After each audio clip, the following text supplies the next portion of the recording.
Hey guys, welcome to the Massive Iron channel. Welcome to Massive Iron Live. Let me get my computer all set up here so I can not miss anything. How's everybody doing? It is what is it? Friday, September 22nd. Holy crap, this month is let me get the dog here off. This month is blowing by, isn't it? Seriously, this month is just rolling by. We're almost in October. My 56th birthday is coming up. Do I even look 56? I don't know. You tell me if lifting isn't the fountain of youth. I think I don't look 56, but I'll let you guys be the judge. What's going on, guys? Massive Iron Live, the longest running live Q&A lifting podcasting in the history of the world. That's my claim, and I'm going to stick with it. So we're just going to run with it. So before we get into things, this is your Q&A. I want your questions. Don't feel like there's a question that's been asked 1,000 times before. I'm here to help. So don't be shy, especially if you're new. Join in the conversation. We have a lot of folks always hear from Team Massive Iron, and there's a reason for it because it's a really good community. We have a lot of good people. And if you're unfamiliar with Team Massive Iron, check out teammassiveiron.com, teammassiveiron.com. We'd love for you to join. It has a lot to offer, and you can pop in whenever you want. It's a community. It's like taking a Facebook community and moving it to like taking a Facebook community and a Discord community and kind of merging it. It's its own website. So we have threads, we have conversations, we have a lot of things going on. You can get form checks every week. You can send me questions directly. We have some people that have me comb through their bulk to make sure they're on track. It's almost a form of micro coaching. You can get some guidance. So please check that out. Now, if your question does not go through, don't panic. Just maybe try rewording it, shortening it a little bit. YouTube comments can be very, very funny. You never know what's going to go through, what's not. So I don't always know. Not every comment goes through. I know that. All right. So before we get started, we'll do a quick commercial. Superlivingtheday.com. If you need coaching, check that out. Check out the coaching tab. There's no harm in testing it out, filling it out. If you're curious about coaching, I have a few questions about coaching. Please follow me on Instagram, @BenTheBarman. I have a new content tool that I'm using that takes my existing videos and turns it into smaller clips. So I am posting more of my content. I started this yesterday over on Instagram, shorts or reels or a little bit more focused topic without all the fluffers, without all the fluff. So check that out. If you need apparel, check out superlivingtheday.com. We got tons of t-shirt ideas. Just go poke around, man. You need some lifting shirts. I make like $3-4 on a shirt. No big deal, right? But we got a lot of good lifting stuff. And if you're tired of the same old lifting crap, check out the apparel tab over here. I also have tons of workouts, the Massive Iron collection, which is 354 pages of workouts. A lot of my content. I got courses, the Power Muscle Block, Power Muscle Bulldozer, bench press course. I got all kinds of stuff over there. So please go check out my website and poke around. Now, before we get rolling, let me get this thing off of here. I had some questions I saw in the queue about coaching, so I want to pop those up first. So. Regarding Team Massive Iron, Carnivore Barbell, who is a prominent member over on Team Massive. So thank you for all you do. I've made more progress in the last 6 months since I found your content in Team Massive than I did in the previous year before that. Thank you so much for that feedback. It means a lot because I take what I do seriously. This is what I want to do. I want to help people. And a lot of times it's one step at a time, one form video at a time, one adjustment at a time. And that's kind of the nature of lifting. So I appreciate you giving me the opportunity. I really, really do. We have a couple coaching questions, so I want to get those over with first. Hey, Steve, I'm considering pursuing coaching. Pursuing from me or just coaching in general? How much is it per month for most people? My rates are lower than what you're going to find with other prominent coaches. And let me explain why. You go to like Dr. Mike, or you go to, I don't know, even like Greg Doucette or whatever, whoever else coaches, and you're going to pay a lot of money. Because these guys don't coach full time. They only have a limit. They have a limited amount of time they're going to give to coaching. That's not a dig, right? That's just the way they do it. They want to do some coaching. Coaching isn't what they do full time. Coaching is what I do full time. So my rates are actually probably, if not the lowest, some of the lowest in the industry. And how I'm able to do that is I coach full time. I'm sitting here for 10, sometimes 12 hours a day answering my client questions. And in between my client questions, I pop over to Team Massive and, do that stuff. So I can set my prices lower. My prices after the first month are $89.40 a month. And I give, for somebody that wants to stay on long term, a lot of times I'll do $800 for a 16-month commitment. Basically, that's $50 a month for a long-term commitment. So $89.40. I'm trying to keep it reasonable. I stay pretty full as far as coaching, but the thing with coaching is I don't really advertise it. And people come, people go. Somebody's always moving to a new job or entering the military. You know, when you have a bigger client base, you have like 2 or 3 of those types of people every month. Most of my clients stay on from anywhere from 8 months to 6 years. I have a client on for 7 years now, and many clients on over a year. Many. So especially the older individuals tend to stay on for quite a long time. So, I like to work with people on long term. $89.40 a month is what my rate is after the first month.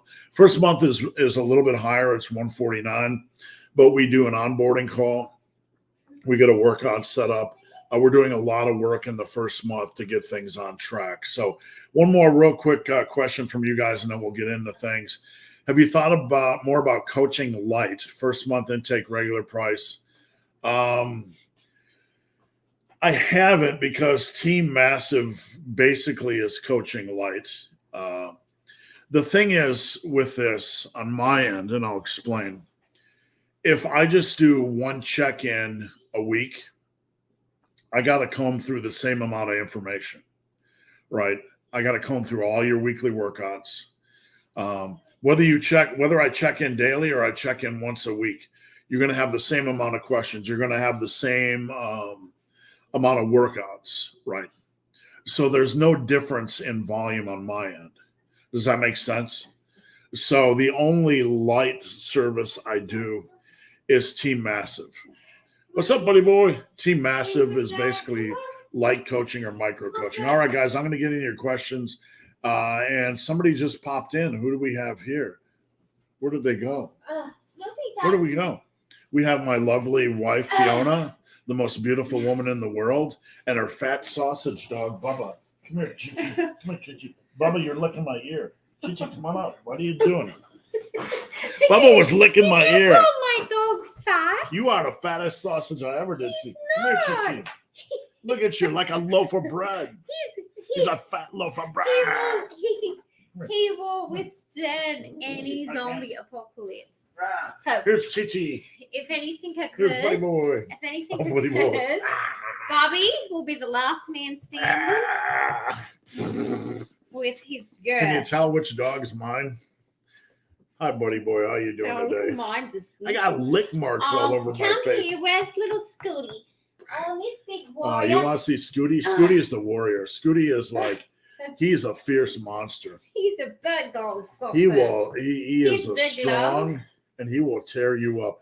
You think he's just a little guy? This guy's a monster, right, Snoops? Snoops is a He monster. doesn't like crap. He gets Snoops will kick grumpy. your ass. Snoops will kick your Except- butt. He adores his mom All right. and protects me. Look at him. He's a sweet boy. All right, I gotta go. He doesn't like these. All the The wieners boys out of here. have to. No, they're gonna stay with you All right. for a little bit. Say, here, come here, boys. Boys, come here. Go, boys. Go, boys. All right, let's get into questions as soon as my wife's done herding all the cattle into the room. All right, have fun. I'm a dad. What's your superpower? Let's go. Thanks for tuning in. Morning Massive Mammals. Big Tim, what's going on? Just a reminder, guys, one of your questions, if you post before live starts, you get a chance to win a free shirt, hoodie, whey, creatine, or Team Massive membership. So I'll pick out at least one if I don't remind me. My wife is joining me in the gym. Snoopy, stop humping your brother. What are you doing, Snoopy? What are you doing? Sorry, we got that live on camera. And then the flag's falling down. We got all kinds of chaos. My wife is joining me in the gym. And I'm happy she's taking steps to get healthier. That's good. But she often asks questions in the middle of my... Oh, my God, dude. I know the pain. My wife went with me to the gym yesterday, and I love... Snoopy, stop it. Sorry. We're having some kind of a porno shoot back there. But she often asks questions in the middle of my set or is on her phone. Tips for helping a spouse learn etiquette. Man, my wife rarely trains with me, okay? And I love my wife to death, but she went to my gym yesterday and I'm doing shoulder day and I'm in the middle of a set. She's like, oh, what do you think I should do? Like, should I do the 7.5s or the, I'm like, right. Like my man brain is focused on the set and getting as much as I can out of the set. And I don't want to be rude, but whether you like Stephen King or not, whether you like his writing or not, when I got into writing, I read his book on writing, and I'll explain where this is going. This is going someplace. He's working at home, right, in the 70s and 80s. And he had to tell his wife, when the doors close, you do not interrupt, right? When the doors close, you do not interrupt. When the doors close, you do not interrupt. So basically, you have to find a polite way to tell your wife, love of my life, wife, please, for the love of all things holy, do not run your yap hole when I'm in the middle of a set. Do you understand? Please. Good luck. Rico, what's going on, Rico? I'm a dad. What's your superpower? I'm excited for this, your first tier list video. I'm going to do a tier list probably next week. I'm going to try to crank it out. It's been harder to get in as many videos per week lately, but that's a good problem to have. I'm working on other forms of short content, more focused content. I got a lot of things coming up in the New Year's. My coaching service is going great. So, all these things are coming. They might come a little bit slower, but they definitely coming. All right, here we go. I answered this question on Team Massive. Alpha Destiny made a video saying he thinks using an incline and close grip bench allows for better stretch in the triceps and is superior. No, I don't believe this at all. And I respect Alex a lot, but we're going to differ, right?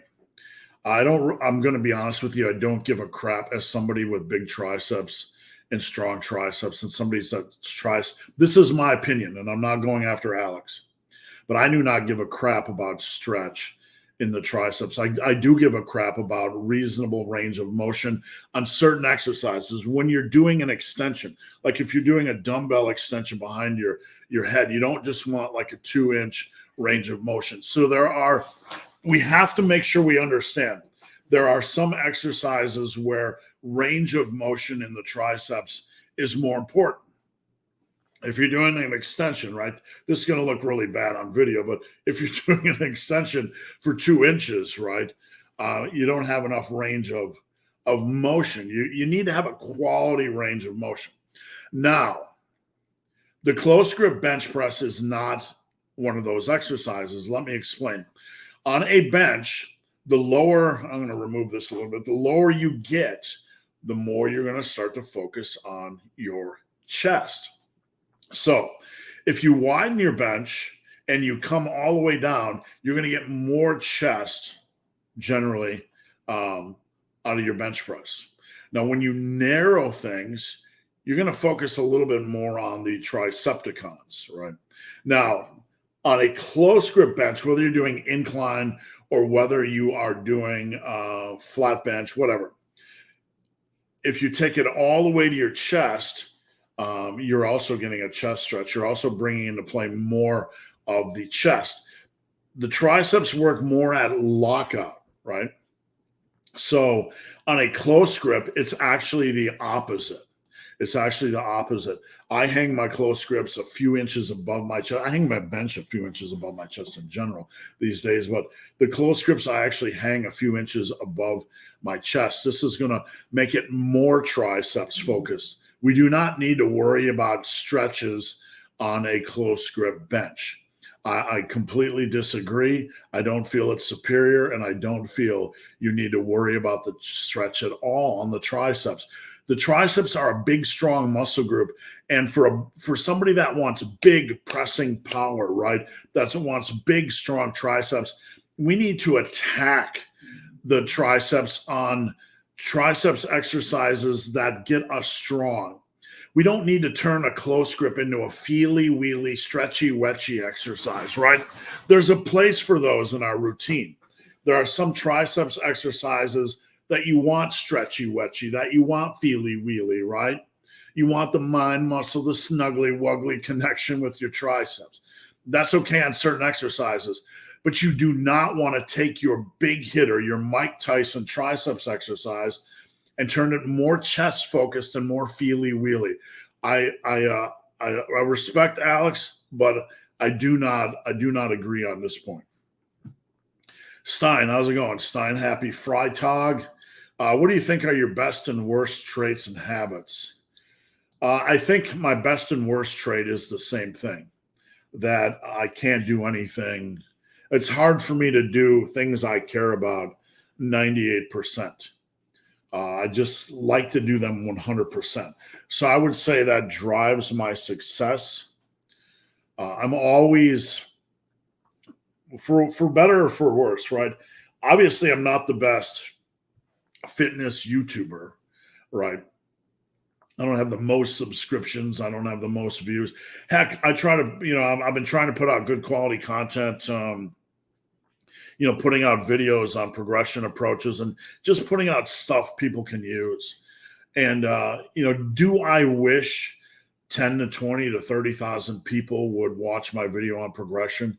Yes, I do. I wish I had that kind of reach.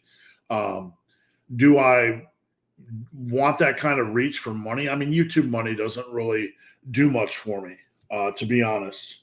I'm not big enough to make a lot of YouTube money. So I'm not complaining, your couple, few dollars in your pocket's good, but like, this is what I love to do. I love like my methods of, this is my life's work. And putting out a video like my progression approaches, I wish there were more people that I could reach, because I'm able to help more people. And sometimes, in this industry, on YouTube fitness, it becomes all about the views, right? It's just all about the views and chasing views. Well, there are two ways to go about it. You chase views for money, or you do what you love and money comes from it.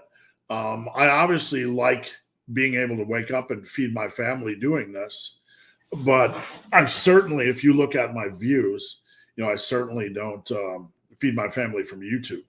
I try to put out the best quality information I can. And what am I rambling on about here? It's that, like, I'm always self-analyzing. What can I do better? What can I do different? What can I improve? And I don't have time to be like a super production video company. I get comments every week, like occasional comments like, would you record this on your what did you record this on your, webcam? Yeah, I fucking did. I recorded on the webcams right there. I absolutely recorded on my webcam. So there are people that come for the, video quality and people that come for the information. But my best and worst traits are that the same thing, that I'm driven. It leads me to all the success that I've had in my life has come from that. I don't know how to do anything I enjoy less than 100%, but it also, can be consuming. So you got to have the right person in your life. And my wife is the right person. Yvonne, how's it going? What is one lift that you struggled with? The front squat is, I'll come back to the front squat a lot. I gave it some time. There was a lot of hype around the front squat for a while, like it was the ultimate quad builder. And you want to give everything, due diligence. You want to comb through things yourself at some point instead of just taking some schmuck's advice on YouTube. So I encourage everybody to try things. But I found that the front squat was harder on my mid back, even though I had a strong set of erectors and a strong upper and lower back. I found I didn't have a better quad feel because I couldn't challenge the quads enough, because I was always trying to jockey to keep the bar up here, keep my back straight. It was harder to keep my back straight. It was harder to keep the bar in place. And because of all these factors, I actually felt it was harder to focus on the quads. So I struggle with the front squat. I will say most of my clients I find that want to do the front squat struggle with the front squat. I'm not saying it can't be a good lift for you, but I'm saying I believe it's a commonly struggled with compound movement. How important do you think having a passion, reason, motivation? Well, we all need to be passionate about something. I was talking to my wife yesterday about people that have no passion. This is not a dig. This is not, I'm not telling anybody how to live. I really, truly do not care how you live. But we were talking about there are people we know, and occasionally somebody that comes to me for help, that really, they don't have a purpose or a passion. Like, when you're young, you tend to spend your time doing the things you like, naturally, listening to music or drawing or playing soccer or playing basketball or lifting, whatever you like to do. You tend naturally to spend your time. Eric just asked what's for lunch. This is my quick lunch before a client phone call, a big churro bar today. When you're young, you naturally tend to do the things you like, right? But there are some people that don't seem to have any passions. They seem to just like to exist and to sit on the couch and to snacky wacky and to, Netflix and chilling. I'm not putting these people down, but there are some people that don't seem to have any passion about anything other than coexisting in that safe space, right? And, again, not a criticism, but I can't pretend to understand that, right? I can't pretend to understand how people can exist without being, I guess I can. Like, stress is the enemy in life. In nature, before we lived in our glorious homes and all that, what caused stress? Lack of food, weather issues, any kind of disruption. So we are wired to not like stress. We are when we're in that comfort zone, as human beings, we like to be in that comfort zone. That's a good place to be, right? In the low stress zone. We all know that stress can be a killer. But there just seems to be some people that if you set them in that comfort zone, they just tend to not move, right? They just tend to not do anything. Like, somebody in your life that just seems to have no interests other than eating and TV. Again, not bashing on these people, but They're like on the couch, in the comfort zone, no stress, don't bother me. Got my Doritos, got my Netflix and chill. I'm just here. This is my life, right? There are people like that, and I don't understand them. So, Tim, how important do you think having a passion, reason, motivation is um, for people outside of those people? Uh, you know, I I don't know. I mean, to me, living is passion. It doesn't have to be a passion about one thing, but living to me is about getting up and doing what you want to do on that given day. What adventure am I going to have this day?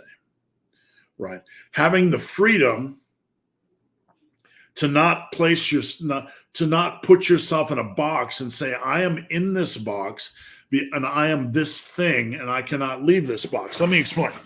Tim, you wake up today and you like, I am a bodybuilder, because Tim's a bodybuilder at his heart, whatever he wants. If Tim woke up today and said, I'm a bodybuilder, I'm going to put bodybuilder pictures on my walls. I'm going to collect old bodybuilder magazines. I'm going to only link to bodybuilding websites and read bodybuilding stuff. I'm going to have a bodybuilding lifestyle and bodybuilding meals. And he puts himself in the bodybuilding box. Okay.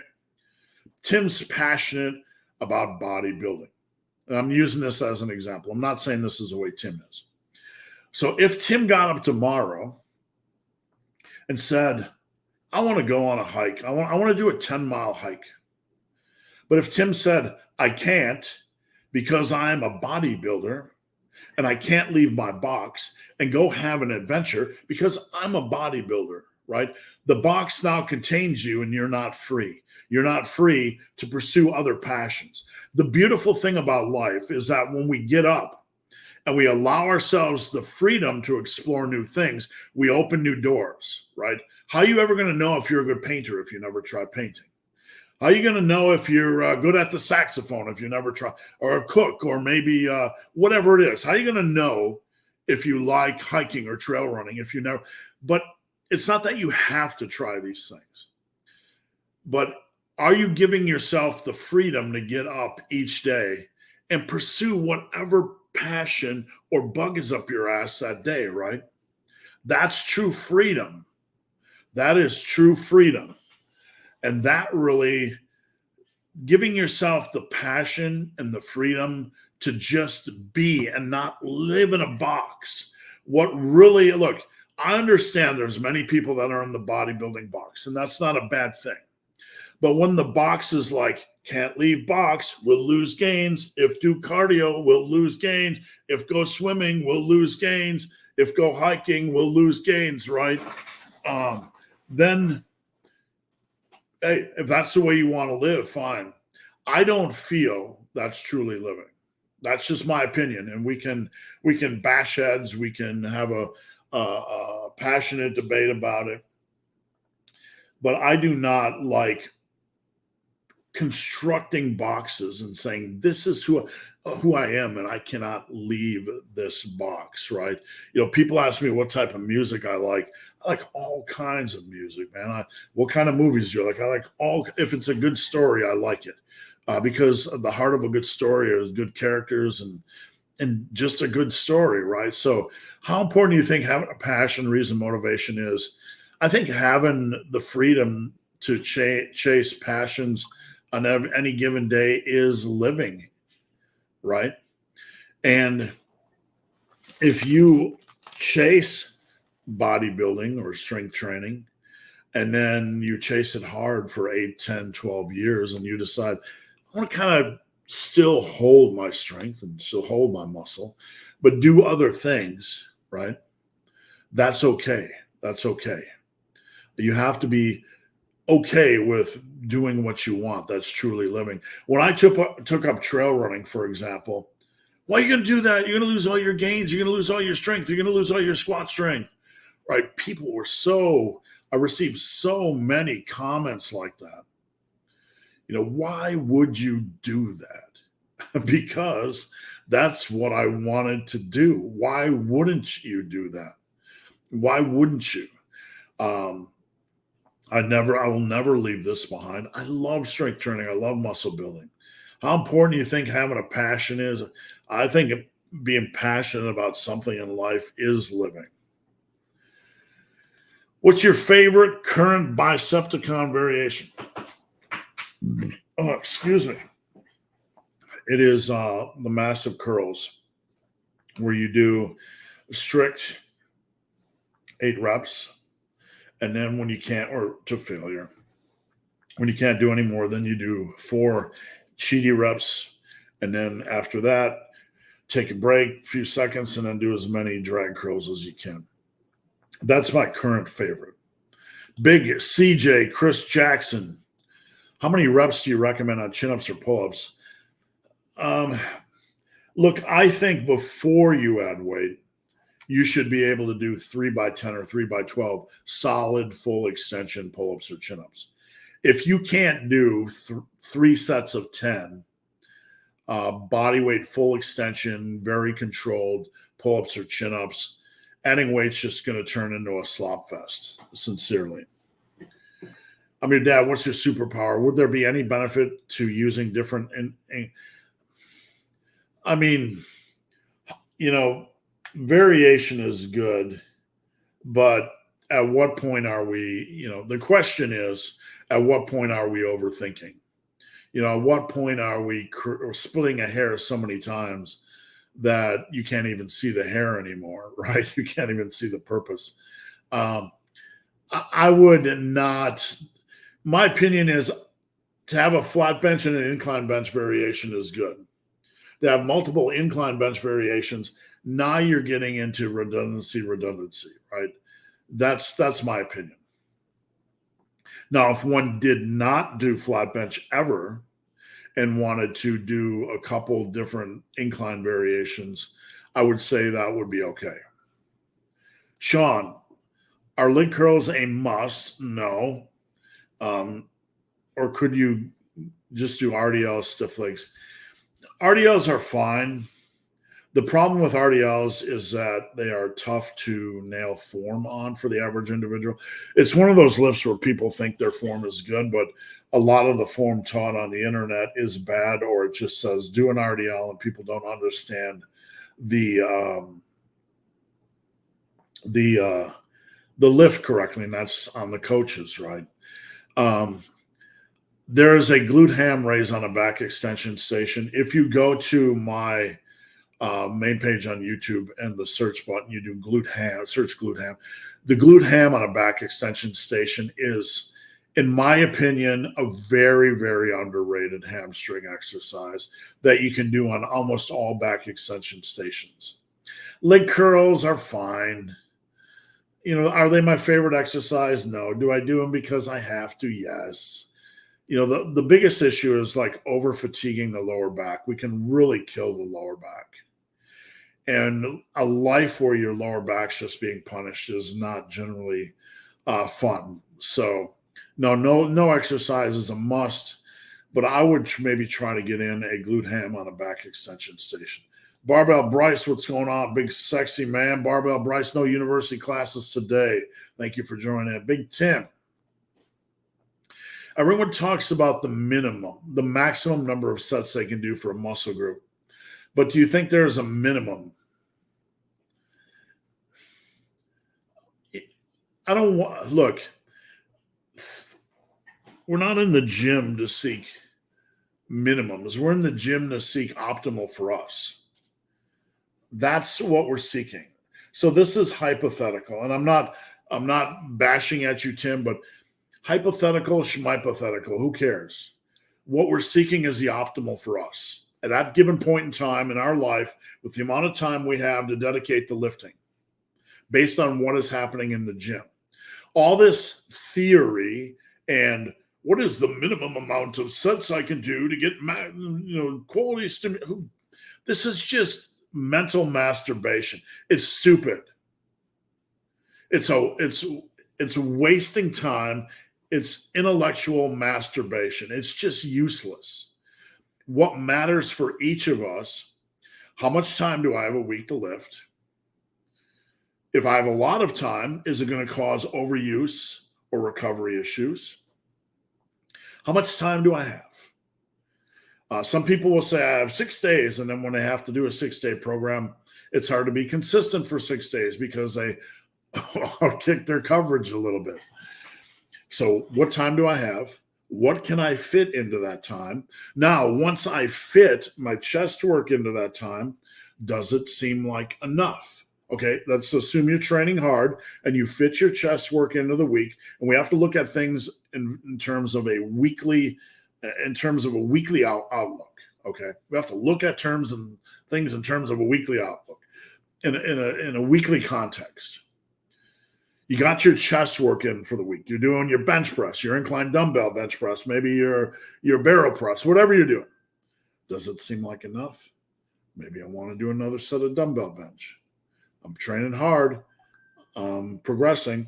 Maybe I want to add a little bit here. Maybe I only want 2 sets of barrel press here.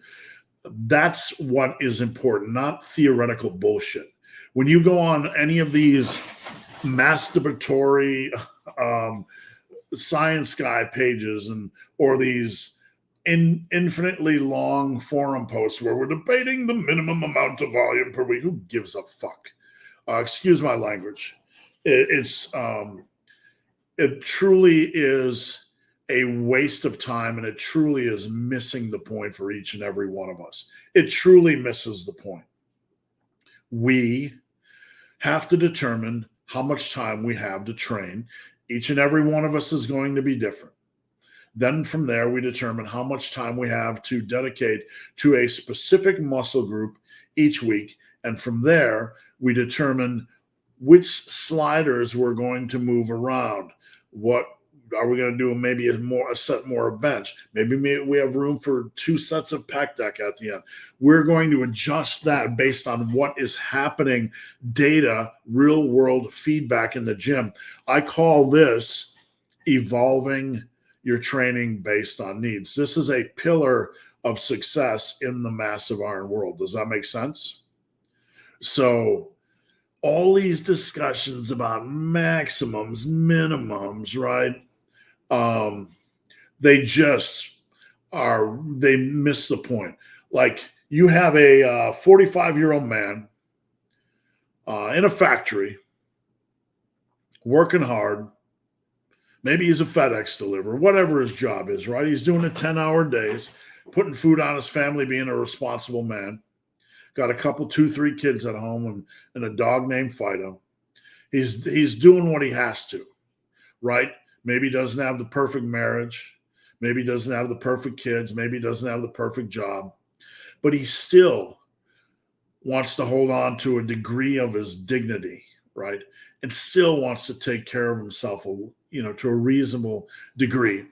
So he doesn't have 5 days a week to train. He's not, how much maximum can I do? Let me go on. This guy isn't going on the internet to Reddit or to Dr. Mike's page and going, oh, Dr. Mike said I have to do a maximum of I can do more, right? This guy's just trying to survive. This guy is trying to float his boat. That's the way most of us are, right? We're trying to keep the boat afloat.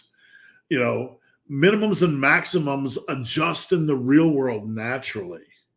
Optimal is being consistent over a long period of time, and that is the challenge. Because when you wake up in the real world and your relationships are not always perfect, and your kids or your family or your friends aren't always perfect, and your job one day is not always perfect, and your school demands and whatever, you are trying to float the boat and just stay afloat for 10 years, right? That's the real world, folks. All this minimum, maximum, schminimum, schmaximum stuff, it doesn't exist in the real world. It's a bunch of guys that train for a living, that internet for a living, like myself, standing up in a room and masturbating in front of everyone. Minimum, maximum, minimum, maximum, minimum, maximum, minimum, maximum, right? Forget that stuff. Evolve your training based on needs, right? And know that your job is to keep the boat afloat over 10 years, 5, 10 years, keep progressing and evolving things to fit you, not a group of influencers standing up in the middle of the room Minimum, maximum, right? Forget that shit. And excuse my humor, but I try to use humor to convey the reality and the ridiculousness of these situations, because they are ridiculous. We have to pull these discussions out of the hands of the folks that have removed them from reality, and then we have to place these discussions back into reality. Chris, I deadlifted without straps belt for the first time in a while. I think my back felt tighter better than with the gear. Do you think it could be because I did fewer reps, or am I using the wrong gear? Okay, so Chris deadlifted without straps and without a belt. He said my back felt tighter and better with the gear. Back felt tighter and better with the gear. Do you think it could be because I did fewer reps? No, I'm a little bit confused, because Chris, you're saying you deadlifted without straps for the first time, without belt, and then you say my back felt tighter, better than with the gear. So your back felt better. You're able to keep more tightness with the gear. Okay. Do you think it could be because I did fewer reps, or am I using fewer? This is what do you mean to say your back felt tighter, better than when you use the gear? I think my back felt tighter, better than with the gear. You're saying that without the gear, your back felt tighter. I don't know. I don't use a belt on deads. It's two different types of bracing mechanisms. I'm sorry to get confused here. But you have to go with how it feels at the end of the day. We can overanalyze these things. Just go with how it feels. If,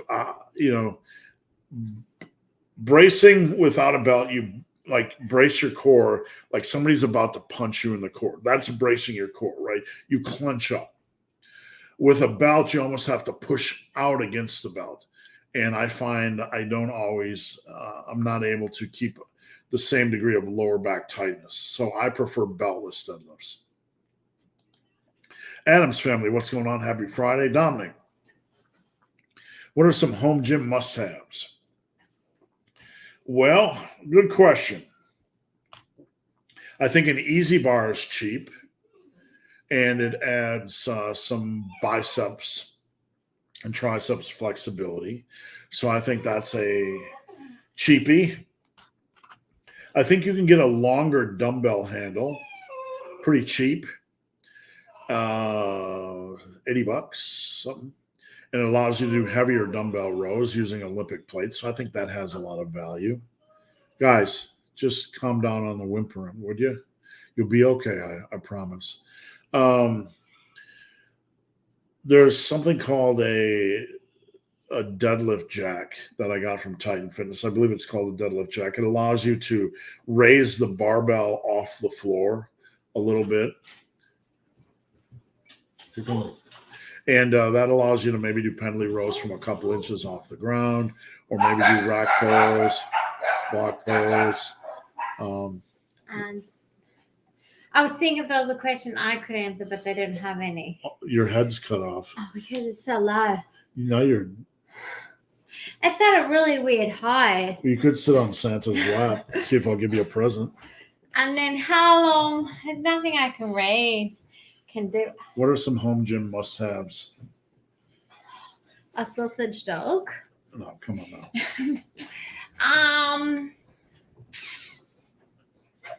I like dumbbells. Cables. Dumbbells for home. A bar.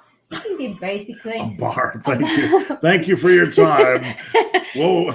Welcome in the next guest. You're out of here. A bar. Thank you. Yeah, a mat. A mat? You could have a ball if you want. A ball? Okay, you're fired. A ball and a bar. All right, I got to get on with dog. this. I got to get on with this. So cute clothes. Okay, thank you. Yeah, cute clothes. A cable station has value. And I think a cable station, you can get a decent cable station, even use $250, $300. I might be wrong, but a cable station just adds some options like lat pull downs, tricep extensions. I find those are a good value. I made a video about, building home gyms. And I don't remember the title, but I put in some equipment. I think if you're going to be in a home gym, you should probably get an easy bar cable station, one of those longer Olympic handles. And honestly, if you're going to be at a home gym and you're serious about lifting, you need to consider adding in some other equipment eventually. Now, you don't need to add a lot, but legs can be harder to work at home. I'm a real big fan of the leverage squat. Leg presses get big and cumbersome, and sometimes they don't work well. But the leverage squats on Titan Fitness are really, really good. So eventually I would get something like that for legs. Thoughts on using an incline bench for close grip? No, we already went through this. So it's okay to use an incline for close grip, but we're not after the stretch. How's your cut going? And I'm down 35 or 36 pounds this year. It's been slow. It's been spurty at times. We've had a lot going on, and that's not an excuse, but man, this year has moved fast. We spent 4 or 5 months selling our property. Now we're having a home built. We had to move out of there, move into here. Now we're prepping to move into there. It's been a really fast year. Plus, our daughters are having a lot of children. We're up to 9. We're working on grandkid number 9 as we speak. So, we've been very active. So the weight loss has been slow and steady. 35, 36 pounds in a year. So we'll take it. And how soon until you have your new place? So I actually move in on November 13th.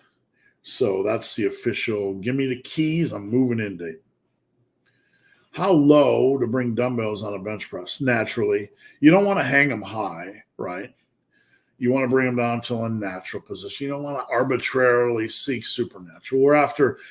When it comes to lifting, all the chatter that tries to enter your brain about range of motion, stretch, range of motion, stretch, range of motion, and then on squats, ass to ground, all these arbitrary things.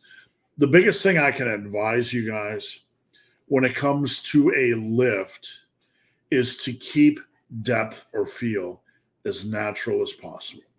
If you are keeping a lift, and this is a generalization and some lifts will vary, but if you're being natural on a lift, then odds are it's treating your body pretty good. Does that make sense? Big Bad Bert, big hairy ugly dude. I can do 1 day in my home gym. Okay, we got a rack, we got dumbbells, we got bench and a barbell. And 3 days in my room with spin lock dumbbells, bench, and easy bar. Oh, yeah. Could you build muscle? Yeah, absolutely. The question I always ask myself is, if I had the same situation, could I build muscle? Of course, absolutely. What kind of split could I do? What's the missing component? You're taking out the barbell. So 1 day, what is the most barbell needed thing at a home gym? Probably a squat. You can take out the squat. Then you're left with lunges and Bulgarian split squats and goblet squats and sissy squats. What you could do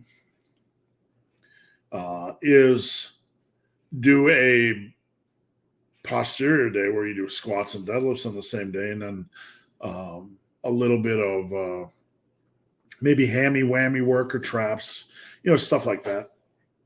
So you could have a posterior day, say on Sunday, Monday. You could peg it on in the ground on that day. Every Sunday, every Monday, every whatever day, I'm going to do a posterior day. It's not going to be easy, but I'm going to do squats and deads on the same day. And then you could do you could either do chest and back and arms, rest, chest, shoulders. You could do a chest, shoulders day, basically a push. And then the next day you could do a back and arms day where you do like back and arms and tricepticons. And you could rest and you could rotate between those two. Just make sure you're fresh for the posterior day. That is assuming you want to do deadlifts and squats. If not, I would peg the barbell day on either back day if you want to do pendley rows and deadlifts, or on the squat day.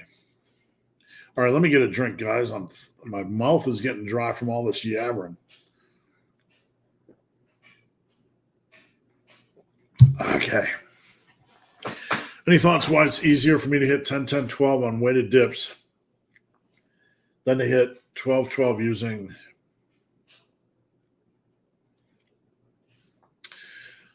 processing this one.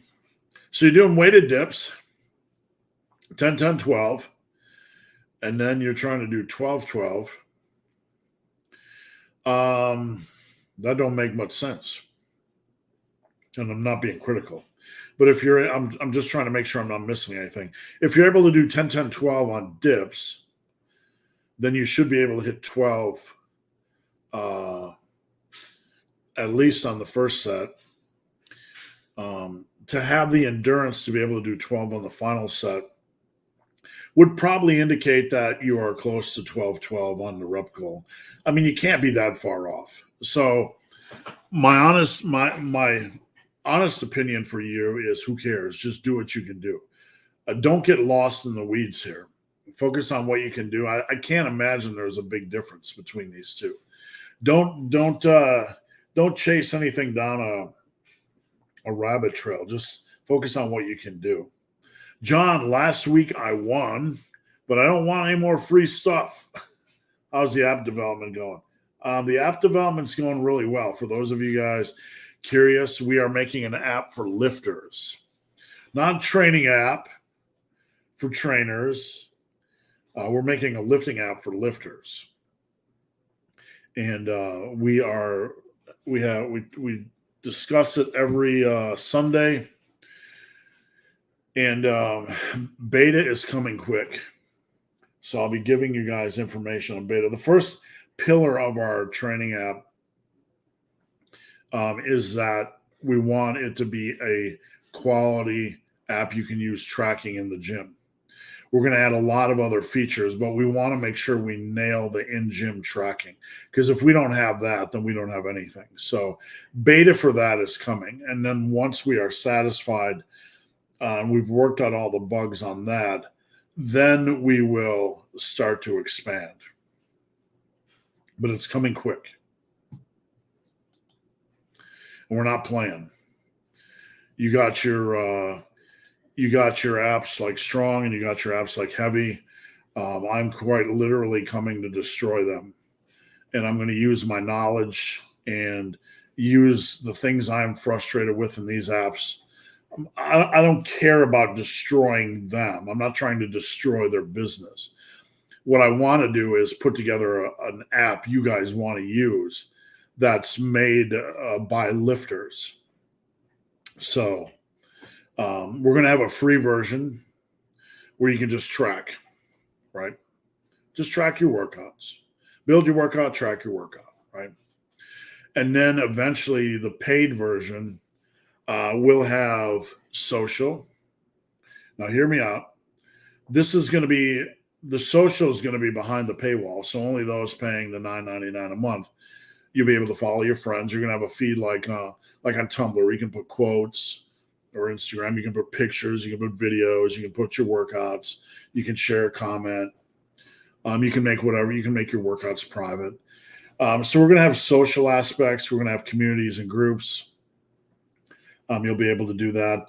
One of the biggest things we're going to have that nobody else has is the biggest set of analytics. And I'm not going to get into this because I don't want to give away our secrets, but you're going to be able to analyze. We're going to take all the data from all the lifters, and you're going to be able to see compare body parts, what's progressing the best, what's progressing the worst on any given program.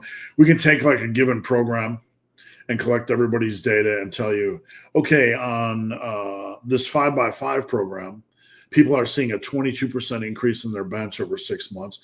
On this other body part split program or whatever, they're seeing a 23.7 point increase in their bench. We're just going to have such rich analytics and data that it'll be fun. It'll be able to give you guys tools to better your training, to create more exciting training. You'll also be able to use pre-existing programs. Part of the behind the paywall, we're going to have workouts, only quality workouts. We're not going to have just a bunch of trash workouts that people are building, and you'll be able to run these. Eventually, you'll be able to pick a coach if you want, or buy a top coach's workout. Not super expensive. We're not talking about big payments here.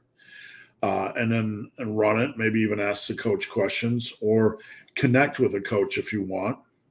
And this is just optional crap, possibilities, but your data is going to stay with you.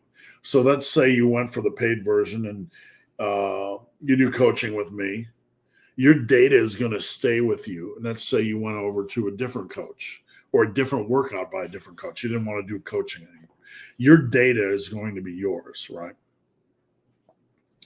So a lot of interesting things that haven't been done before. How would you improve stability on the standing overhead press? I'd sit. I'm not being facetious or snarky. I strict press 130 for reps, but I have long arms. I would sit. I would sit with a 70-degree back angle so you don't have to press forward and around your chin. The seated overhead press is more stable. It's better on the lower back. Doing face pulls, the exercise we like to laugh at, whether you love them or hate them. We like to fight about the face pull. Do you think seated or standing is good to help? I think with the obsession we have over a face pull, I think if you take an incline bench and pull it over to a cable station and have a chest supported face pull, that it's better. Because for me, when I'm standing, the more weight I add on a face pull, the more I counter that with lean. It's just natural. So I think a chest supported face pull is probably better in nearly every case. That's my opinion. However you can do that, seated or standing. What lifts do you like to use momentum on? I watched a video in which the person used momentum based on the movement. Well, if you are on a back exercise, you're not using momentum or English. You're using power, right? When you get to the point on a back exercise where you're using momentum or English, that's a cheat rep. Can you do that after your quality reps are done? Yes, you can. But we have to differentiate between power and cheat. We use power on bench. We use power on deadlifts. We use power on squats. If we didn't, we wouldn't be able to move the bar. We use more power on these exercises.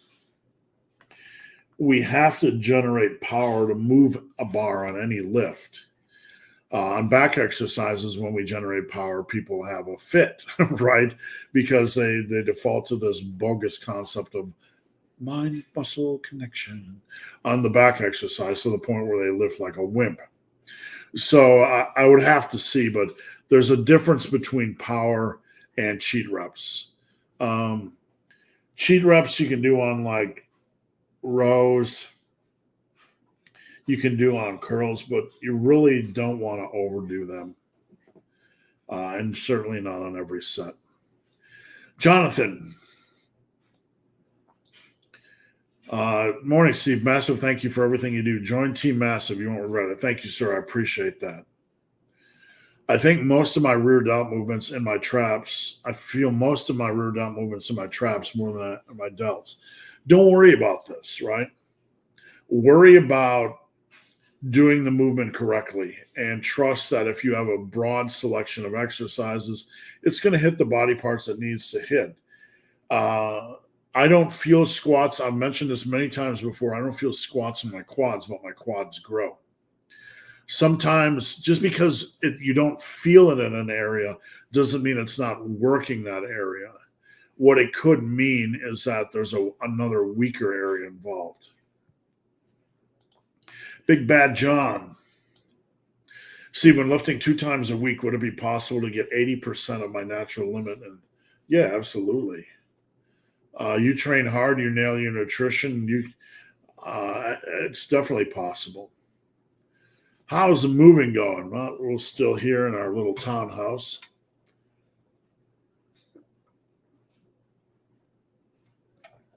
Oh, man, I'm thirsty. And we move into our regular house on November 13th. And I can't wait. We'll be doing some filming. I got a badass basement gym. And it's going to be nice. I'm going to have a professional studio set up. No bullshit. I'm not going to change my delivery, but I'm going to have a professional station set up for video. We're going to have somebody in, nail all the lighting. We're kicking it up a notch because I'm trying to produce the best content I can. We're going to be doing videos and all my workouts, all my techniques, me in the videos demonstrating it. So we are really in 2024. We are going to be kicking this son of a bitch in the balls, right? My goal coming into this year, excuse my language, hide the kids, was fuck views, fuck YouTube. I want to put out the best content I can that equips lifters. My last video, 6 progression approaches. Is it for everybody? No. It's my information. I'm going to put out the best information I can to help you guys. And, that's what I'm going to continue to do in 2024. But we're going to get into things. We're going to be doing squat tutorial videos. Ground up, boys and girls, ground up. Me squatting, teaching, video, me camera, right? Ground up, extensive, in-depth, no bullshit. We're getting into things, right? So that's what 2024 is going to be like. For a long, long time doing this, I worked on muscle and strength. I worked at Tiger Fitness. I had very demanding full-time jobs. I had family. YouTube was just making videos in 5 minutes when I could talk about a topic. And that was okay. And then I went into coaching full-time. Then the pandemic hit, and it was a lot of stress for a lot of us. It really was not conducive for putting together, video. All my clients lost access to the gyms. It was a long 18 months, I'll tell you that much. A lot of work. And now things, we're turning the page. 2024 is going to be completely different with content. So stay tuned. But I'm going to be 56, but man, I love what I do. And I'm going to dedicate every day I have moving forward to putting out the best content. We're about to take over this bitch. Something like that, right? Steve, a huge thank you from me and my whole team at Team Massive. Thank you. You give and give and give. Thank you. I appreciate it. And to acknowledge that, it does mean a lot because I do honestly care, and I work long hours, but I can, and I do so because I enjoy doing what I do. But I do appreciate that. When you started running more, how did you manage your nutrition? I didn't really change anything. I could eat 400 or 500 more calories. I just had to eat more during the day. And for me, this is my quick meal today. The Big 100 churro. for me, like it meant like adding one of these for breakfast, like 400 calories. Today I do this and then I have to hop into client work. So I allow myself a little bit of a funny one-y. I didn't really change anything though. Blaine, what's going on, Blaine? Good morning and thank you, Steve. What might cause rapid weight fluctuations that diet alone can't explain? Losing 3 to 4 pounds in a week, even though you've been eating more. The things that cause what you're looking at is water fluctuation. So one of the hidden forms of water fluctuation is exercise-induced inflammation. Sometimes a workout can cause you to hold a couple pounds of water. Sometimes temperature changes outside or temperature changes in the gym. You might get a little underhydrated, or you might drink more, have more sodium, salt. You might be a little bit overhydrated, right? You might be holding a little bit of water. So sometimes it can be a slowing of waste removal.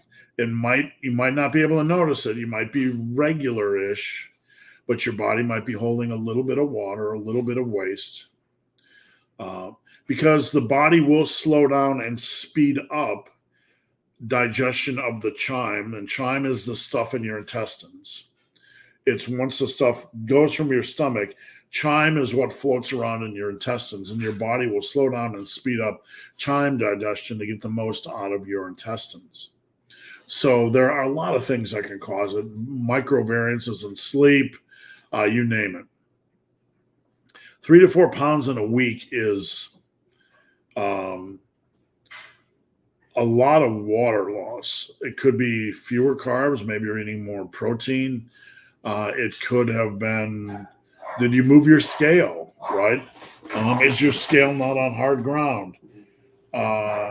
Are you not weighing first thing in the morning? You got to weigh first thing in the morning nude. So it's hard to tell, but I need to learn more. But if you're losing weight, there's a good chance you need to, keep an eye on that. And if it continues, you're going to have to do something about it. All right. So the dog was barking. Where are we at? You're going to have to make an adjustment. I mean, if it continues to go down, you're going to need to eat more. A lot of times when I have clients on a cut, they'll start to eat more and then they'll continue to lose weight. And then they'll continue to eat more and they'll continue to lose weight. And then we have to dial it up. And a lot of times there's a bigger gap between their maintenance area and their weight loss area than they think. I have seen clients, and I've seen members of Team Massive that need to gain or maintain at 4,500 calories, but need to cut at 1,800 or 2,000. Doesn't make any sense, right? And if you say this on the internet, you'll get people that have never coached for a living going, that's impossible. Weight loss is simple math. No, it's not. I'm telling you right now. And I'm not being some fringe counterculture special diet freak, but I can tell you there are people that literally have to cut at 1,800 to 2,000 and have to bulk at 4,500. And in between is like there are guys you have to dial them down to like 18 or 2,000 just to get them to lose weight steady. And then you know what happens? You start to dial them up and they continue to lose weight. It's almost like a flywheel.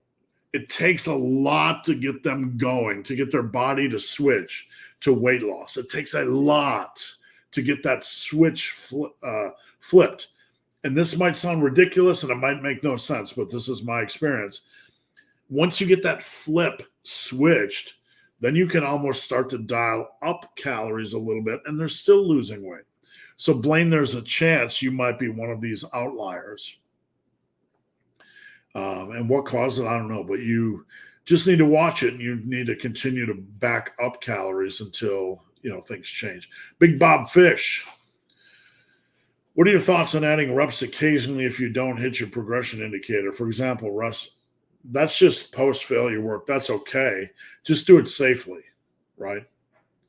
You don't have to make up for missed reps. There's no downside for hard work, right? That's just additional hard work. Thank you for all you do. Oh, thank you. I think I mentioned this one before, but I hit it again by accident, but thank you. Harut, what's going on? Happy Friday. Regarding progression approaches, would you say some are more geared towards? No, everything I do is the same. When I get into strength focused approaches, we're doing more extended cycles. We're doing some concurrent with lower rep stuff. That's more for the intermediate, late intermediate that wants pure strength and that already has a pretty good base, if that makes sense. All right, and I am going to, because you're the last question before live started, I'm going to give you a free t-shirt, hoodie, Team Massive membership, or whey or creatine. Hit me up on Instagram at Ben the Barman, at Ben the Barman. Where's my thing? Right there. Hit me up on Instagram. If you do not have Instagram, the email is the same, benthebarman@gmail.com. All right. Where are we at? There we are. If training like Eric Bugenhagen, that's a Wisconsin name for you, a viable option, you can't train like these guys. I mean, there are people that will rip your head off in the gym. There's been periods,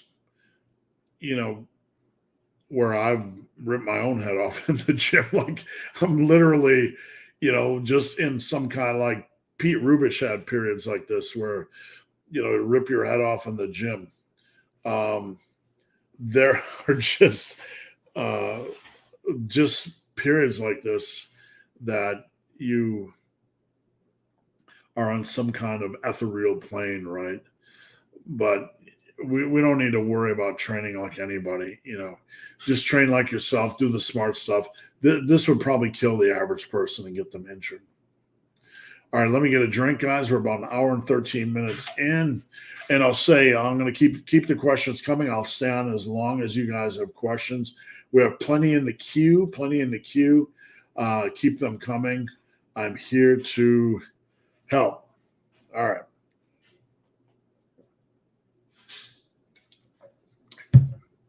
Off-topic questions, welcome. My bulk is going well. Last 2 weeks, I've gained 2.2 pounds. 1 pound every 2 weeks. Is this too slow? No. I think for a woman, 2 pounds a month is optimal. A woman is never going to be as fast of a gainer as a man, and that's not because of any... It's not because you're not training hard enough, or not because women don't train as hard as men. That's nonsense. Women don't have the test levels, and they aren't generally moving the same amount of weight. The body is still a unit under stress. So women are generally not benching with 275, 300-pound benches. We have to consider this like putting weight on your back or overall stress on the body. Right? So that doesn't mean you can't build muscle because you have lower test levels, because you have less relative tension placed on the body. You're going to gain mass a little bit more slowly. That's a given. Women don't look like Arnold unless they take drugs. So for that reason, it makes more sense for women to be about 1 pound every 2 pounds every month, about 10 pounds 5 months. That's a big swing for women, right? A lot of women gaining 10 pounds is like,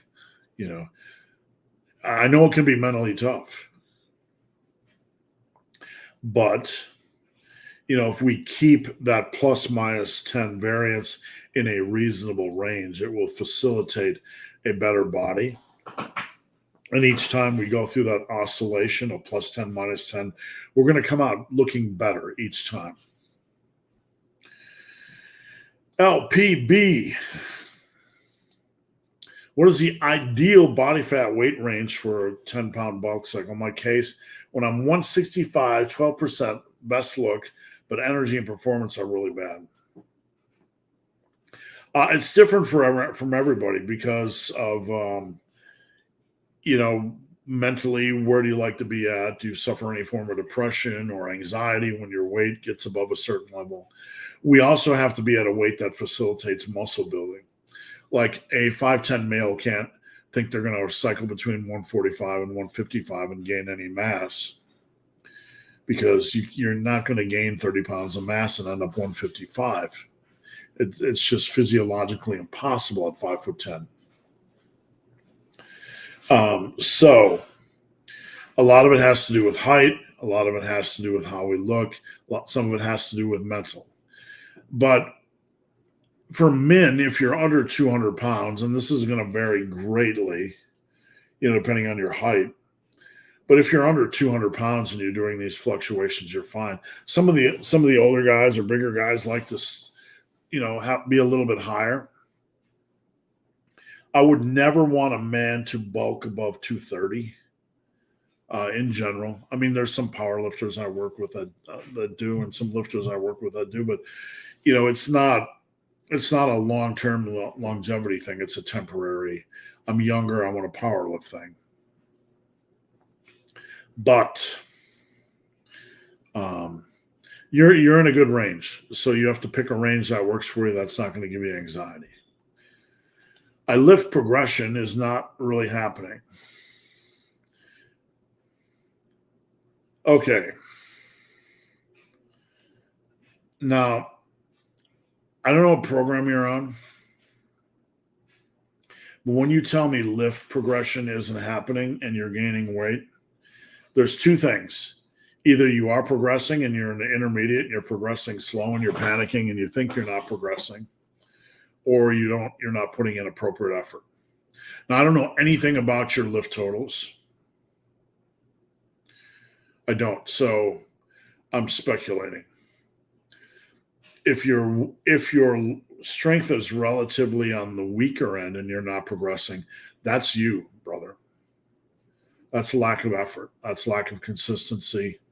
That's lack of having at least one set push for maximum safe reps. That's on you. And I'm just saying that because I care. If you're relatively weak and you're not progressing, you need to do some soul searching. You need to get the eye of LT Gray, my friend. You need to spend a whole weekend watching Rocky Balboa, Dorian Yates, everything you can. And you need to slap yourself in the face and get moving. Now, if your strength is intermediate, you probably have a lack of understanding of expectations, that progress will be slow, and that's not abnormal. That doesn't mean you're doing anything wrong. You still have to continue the process. I don't know much about you. I don't know anything about you, so I really can't tell. If you want more advice, any of you guys can hit me up on Instagram at Ben the Barman, or join Team Massive. For $4.99 a month, you can get me to help you on these things, to comb through things. And it's an amazing deal. TeamMassiveIron.com. Carlton, what's going on, Carlton? Good morning from the road. Stay safe, my friend. Carlton's inclined to understand. Friday again. You look younger than 50. Well, I'll tell you what. I'm sure a lot of the young guys just look like an old piece of, trash leather. But when I look at other men age 50, I feel I'm in a pretty good place. Let's put it that way. Is resting heart rate a good measure of cardiovascular fitness?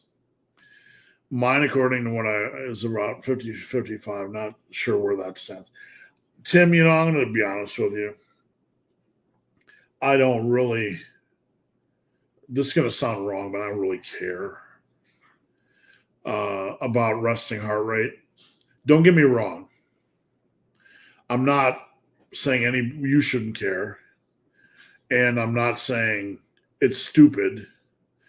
But my measure of fitness is how fit do I feel, right? Can I go run an hour today? Yes. I'm fit.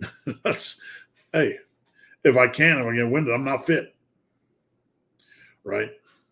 So if I'm fit, everything else, the number's going to fall into place. Does that make sense? That's what I worry about. More pragmatism. Big John Paul.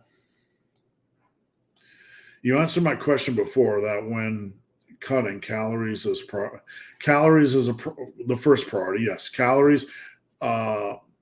When cutting or bulking, calories are always your priority, right? I'm not saying protein isn't a priority. I'm not saying other macros aren't a priority. I'm not saying micronutrients aren't a priority. But on a cut, if you don't hit your calories, you're not going to lose weight. On a bulk, if you don't hit your calories, you're not going to gain weight.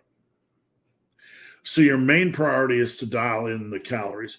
If you're on the road, like let's say you got to do a 2-day road trip for whatever reason, or you're traveling or flying or whatever, and you're thrown off guard, you're thrown off balance, your diet's not the same, your first priority is to hit your calorie total. Your second priority is to try to get as much protein as you can. The same when bulking or same when cutting. How much experience do you think someone has to have in order to reliably make changes? It's a good question, Tim. There are a lot of people that are paranoid about little things. And I think to the point where they over worry about little things that really don't matter. And I call that lifting immaturity. Now, immaturity is a word we don't like to hear. It has very negative connotations, but it's not a complete slap in the face. If you are lifting immature, where you worry so much about the little things that it destroys or wrecks or takes your focus away from the big things, then tweaking your program is going to be a terrorizing experience in general. Does that make sense? So there has to be some lifting maturity where you're able to understand the big picture. I have no idea if Massive Iron is the best program. There is no best. But I think it's the most fun. Thank you. I appreciate it. As I understand it, then program you stick with is the program you stick with is the one that works. Yes. Hey, Steve, recently you helped me get rid of my elbow pain. Glad to hear it. Now I'm having issues with knee pain. Okay, so when it comes to the squat, most of the issues I see are that here's your foot position, whatever your foot position is, right? When you have your foot position, you want it slightly angled out. You don't want it 45 degrees. Wherever your thighs, when you go down your thigh, the angle of your thigh from your hip to your knee has to match the angle of your foot. Many lifters develop a bad habit of having the angle of their thigh inside the angle of their foot.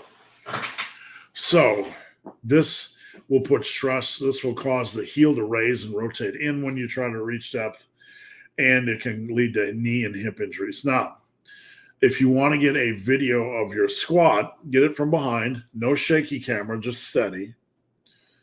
You can send it to me, Instagram app of the Barman. I'd be happy to take a look. But if you're having knee issues, you want to lighten the load and have somebody look at your form, please join Team Massive Iron. For the love of all things holy, guys, I'm here to help any of you guys that are here, guys, girls, whatever. Team Massive Iron is $4.99 a month, and you get form help, you get questions, you get this every day, whatever your problem is. And it's not like I'm making a killing off this. It's a community. It's one of the bigger communities, lifting communities on the internet.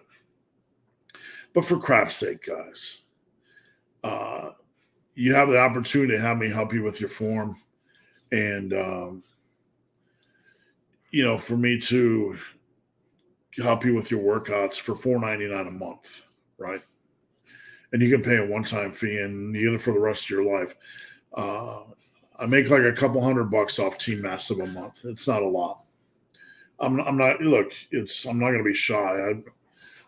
It's just, it's just part of what I do. But whatever I make, I try to give out far more value than what I take in. And I'm not doing Team Massive just as a moneymaker. It's not a moneymaker, but it's a tool. I developed it as a tool to help people, to provide a door for people that didn't want full-blown coaching. And guys, please consider Team Massive Iron. You can go to teammassiveiron.com and check out the price, or you can go to my website, superlivingtoday.com. I'm just starting out. How do I determine a weight that is challenging enough but leaves room to progress on? Well, when you're just starting out, you want to start with a very moderate weight. We don't want to do anything that's going to get hurt. We need to allow our connective tissue and our joints to get up to speed. When I have a long time away from the gym, when I had COVID or knee injury or whatever, you start very low and then you slowly progress up naturally. Like if you do 20-pound curls, let's say, for example, and you're like, this is way too easy, then do 30 next time. If it's moderately challenging, then start using the progression approaches I put together this week. But you need to be safe and smart.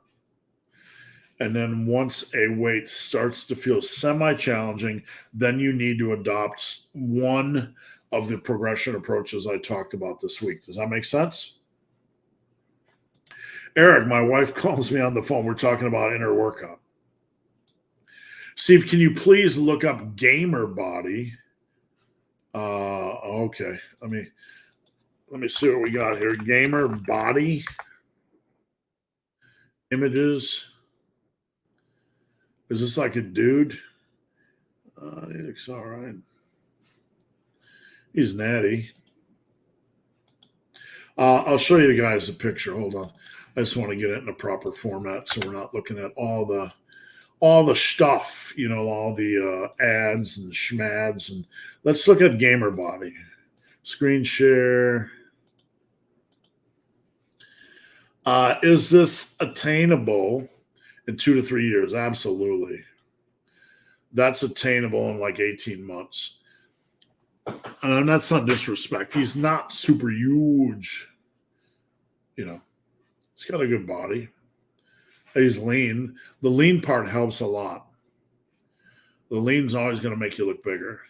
What you got on that right nipple, though, man? A little bit of... Was he big? That doesn't look like residual loose skin. It looks almost like gyno. No judgment. I don't know if he was big or what. I hope he's not dib-dabbling in the weird world. All right, where are we at? Yeah, but a couple, 2 years, you do it. I mean, you crush the weights and you lose the body fat. You're right there. Where are we at? Where's the question? Let's see. See Fish. How would you program a split for a tactical athlete with strength and conditioning? Tactical athlete. I need you to be more specific. General strength, no matter what you're going to do, you want a base of general strength. So what I do is going to be that base. It's going to be well-rounded. My programming is well-rounded. You want to be well-rounded. So how would you program a split? Well, first and foremost, you need the base of what we're already doing. Conditioning, hiking, something with unexpected changes in elevations and terrain. That's why I like hiking. Hiking is the ultimate freaking form of base level conditioning. Fight me. It is, man. I mean, elevation changes, weather changes, terrain changes, roots, rocks. You never know what you're going to run into. So as a base level of conditioning, the best thing any of us could do, just dad bods, schmad bods, fat bods, fancy schmancy bods, whatever you got, is just doing lifting and hiking. Path to glory, man. Sun, vitamin D, nature, challenges, general conditioning. Slap your backpack on, get those earbuds off your ears, and just go. And you do those two, man, you're in a really good place. You got some good things going on in your life. How do I choose weight for a new exercise that is challenging enough, but not? You start when you start out too light. Let's say you do barbell curls. You start out with 20, way too light. Jump up 10. We're not in any rush here. We got to allow the connective tissue to strengthen as well. 30, way too light. Then you move up to 40. Kind of challenging, but still a little light. Move up 5. It's hard to say specifically, but just be conservative and don't put a lot of pressure on yourself. You'll get up to speed in the first month. How often do people come up to you on the streets? It's been a lot lately. I've been doing this. It's not like I'm some mega YouTube celery. That's YouTube speak for celebrity. But I have been doing this so long, 12, 13 years. Before that, I ran Muscle and Brawn Forum, which was one of the largest lifting forums in the universe, online universe.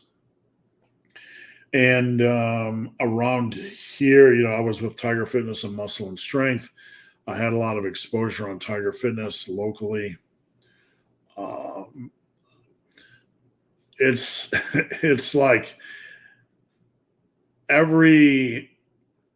least once a week, you're somewhere in like a grocery store or a liquor store. Not like I'd ever go there.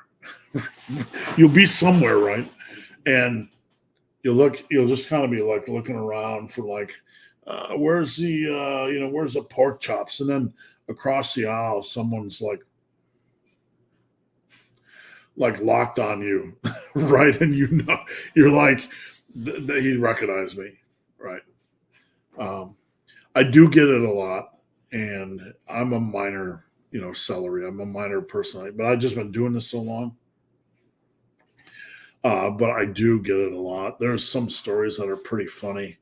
When I was first with, I first met my wife. We were out hiking in the middle of nowhere in like West Virginia, and we rolled into this ganky convenience store in the middle of nowhere.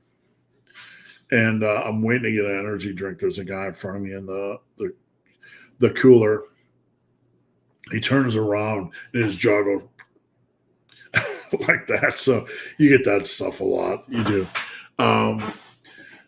I'm super appreciative to be able to do this for a living, and I do get it quite a bit just because I've been doing this so long, man. I mean, I don't know how many views my videos have.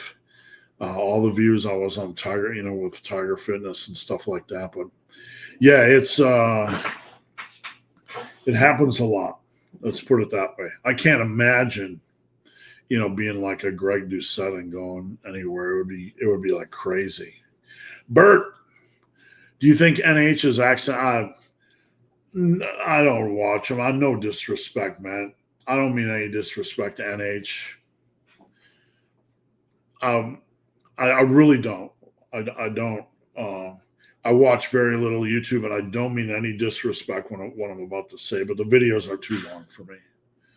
I just don't have that kind of time to invest. I really don't. And anybody that does, God bless you. Have at it. Supporting content producers, it's great when you guys support people that aren't trying to sell you crap. Whether we agree or disagree on minor issues or whatever, doesn't really matter. I mean, yesterday I disagreed with Basement Bodybuilding on something, and I sent him a DM, and I just said I disagree, but I'm not going to war over it. And I'm not going to say what it is, but that's the way I like to handle business. we're always going to disagree on some things, but I don't know, man. I really don't watch this channel. I don't have the best hearing to begin with, and COVID did something to my right ear.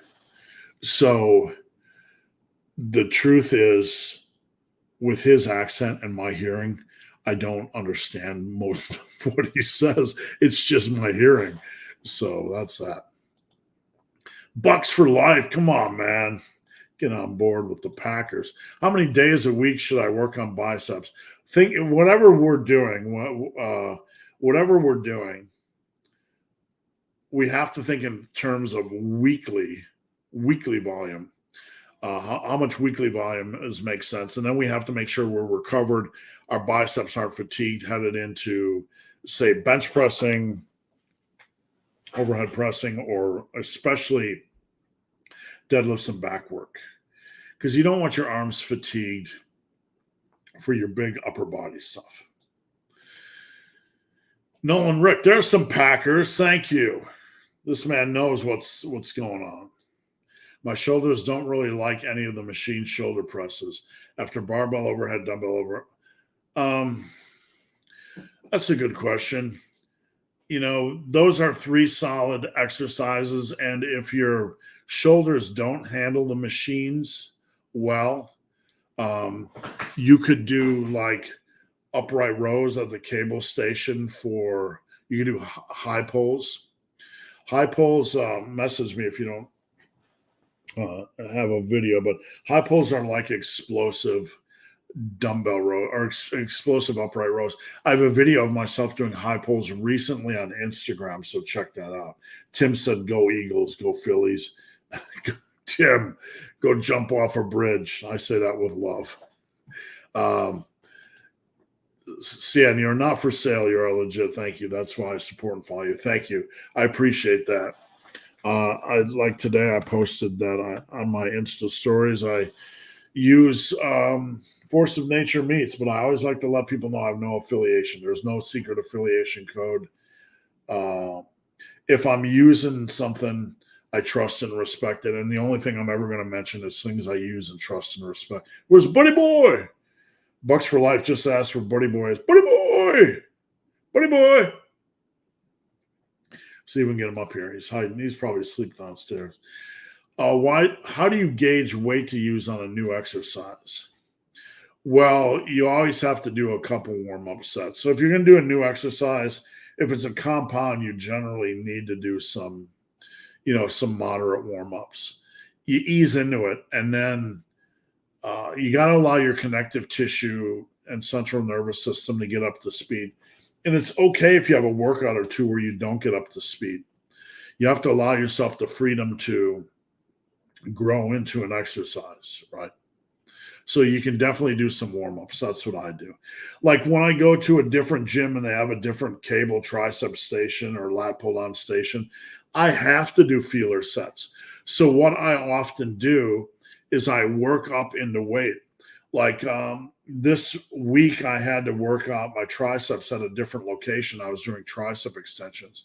So I start with 70s, and I start with 80s. If 70s is way too light, I jump to 90. But if it's relatively challenging, I just kind of do sets and build until I find a challenging weight. So I almost do a run the rack, run the stack on cable or plate type of stuff. When you're doing barbell exercises, if it's a new barbell variation, you kind of have an idea where you're going to be. Like if you move from bench press to floor press, you're going to kind of know, okay, I bench 275.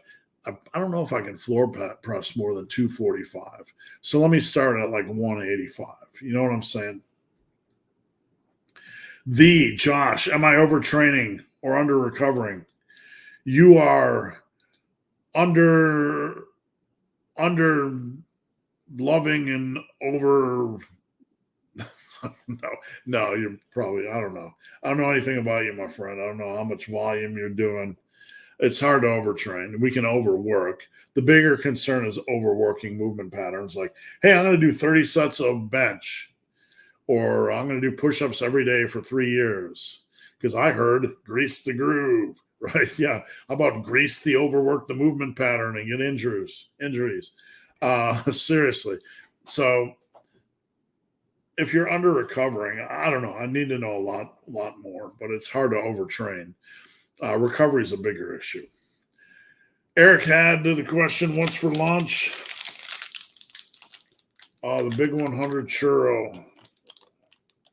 The vanilla caramel churro. This is the GOAT.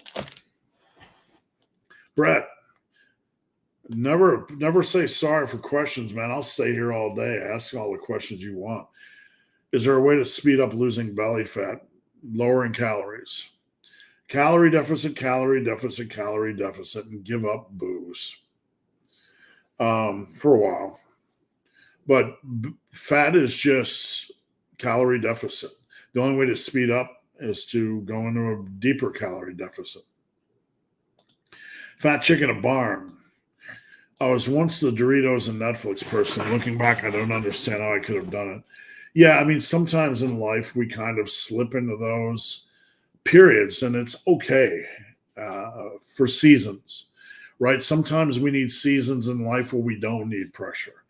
But there are certainly people in life that seem to want that for every season. Not making fun of them, I just don't understand it, right? Gamboni Law, dial 1-800-GAMBONE. That's just, I'm being facetious. Gamboni.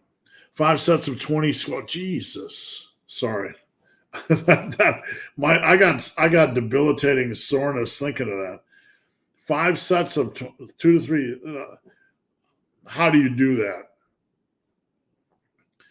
That wouldn't be good for overall health. That would leave me crippled. I don't think anybody can do 5 sets of 20 rep squats, 2 to 3 reps short of failure with 2 minutes break. It takes me like 5 minutes to recover from if you did a set of 20 rep squats, you need more than 2 minutes recovery. If not, you're going too light or you're a superhero. I'm not trying to poke at you, but I've never seen anybody do that. I'd have to see that in person. If you can do it, you're superhuman. You're legitimately superhuman.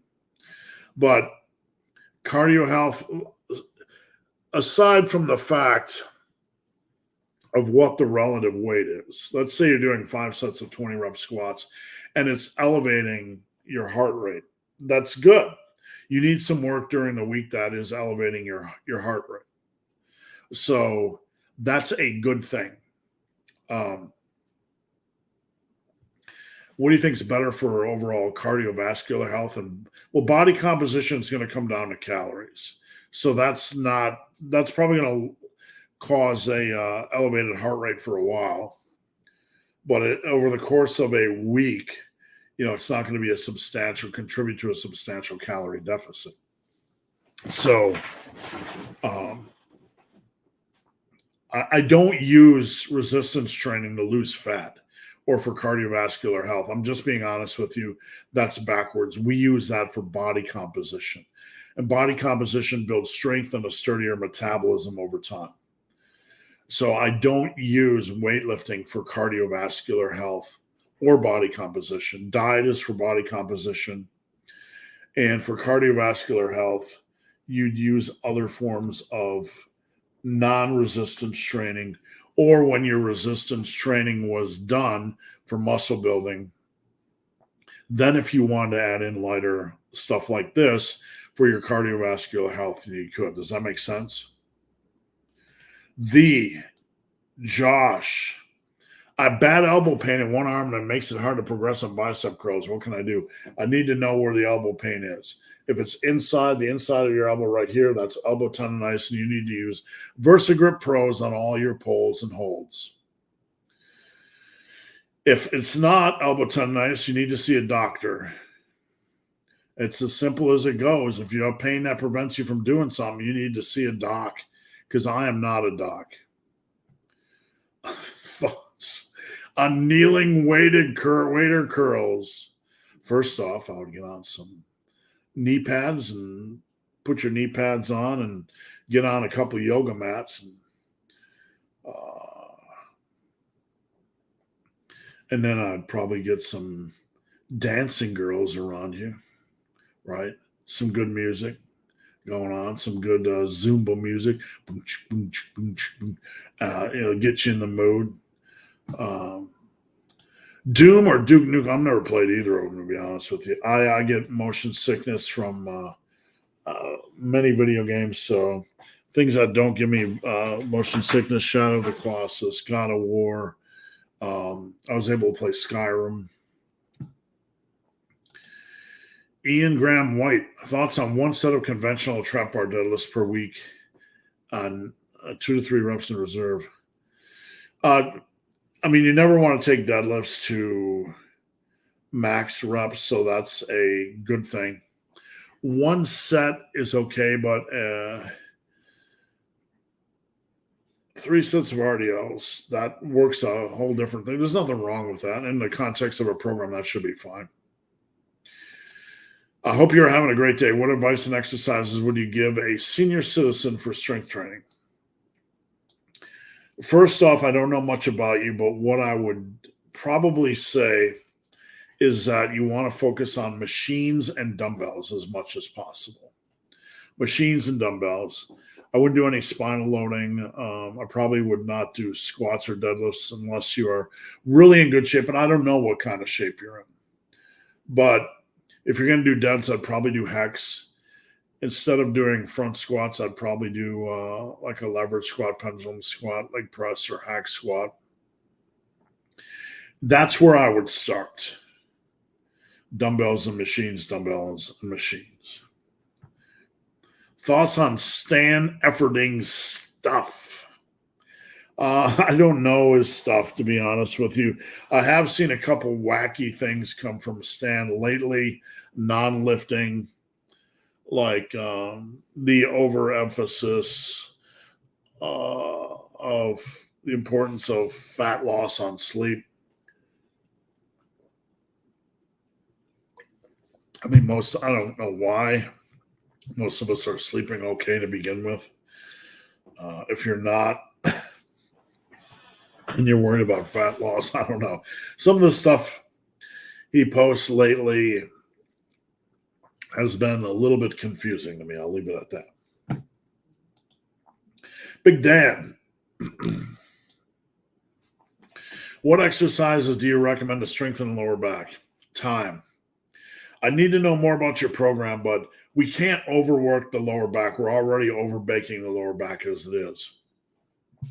So once we add in squats and we add in deadlifts and we add in RDLs and you add in barbell rows and dumbbell rows, all this stuff, you're really taxing your lower back a lot.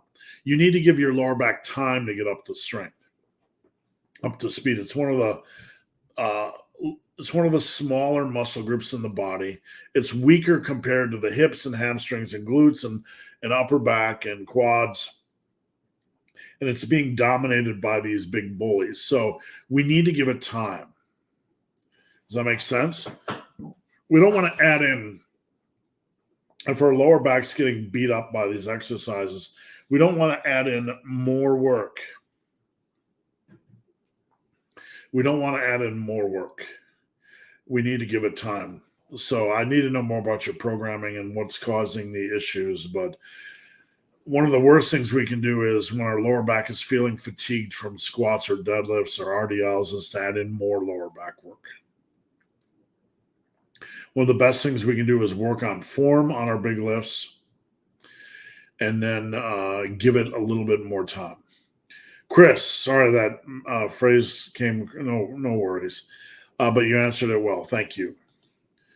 John, if you can only lift in the living room and can't have a rack or stands, what would you buy? A house. I'm thinking, there's some questions which are best answered by you need a better situation.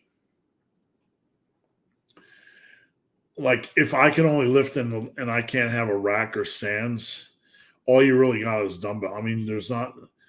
You got to get really super creative for barbell, and then it's getting really hairy.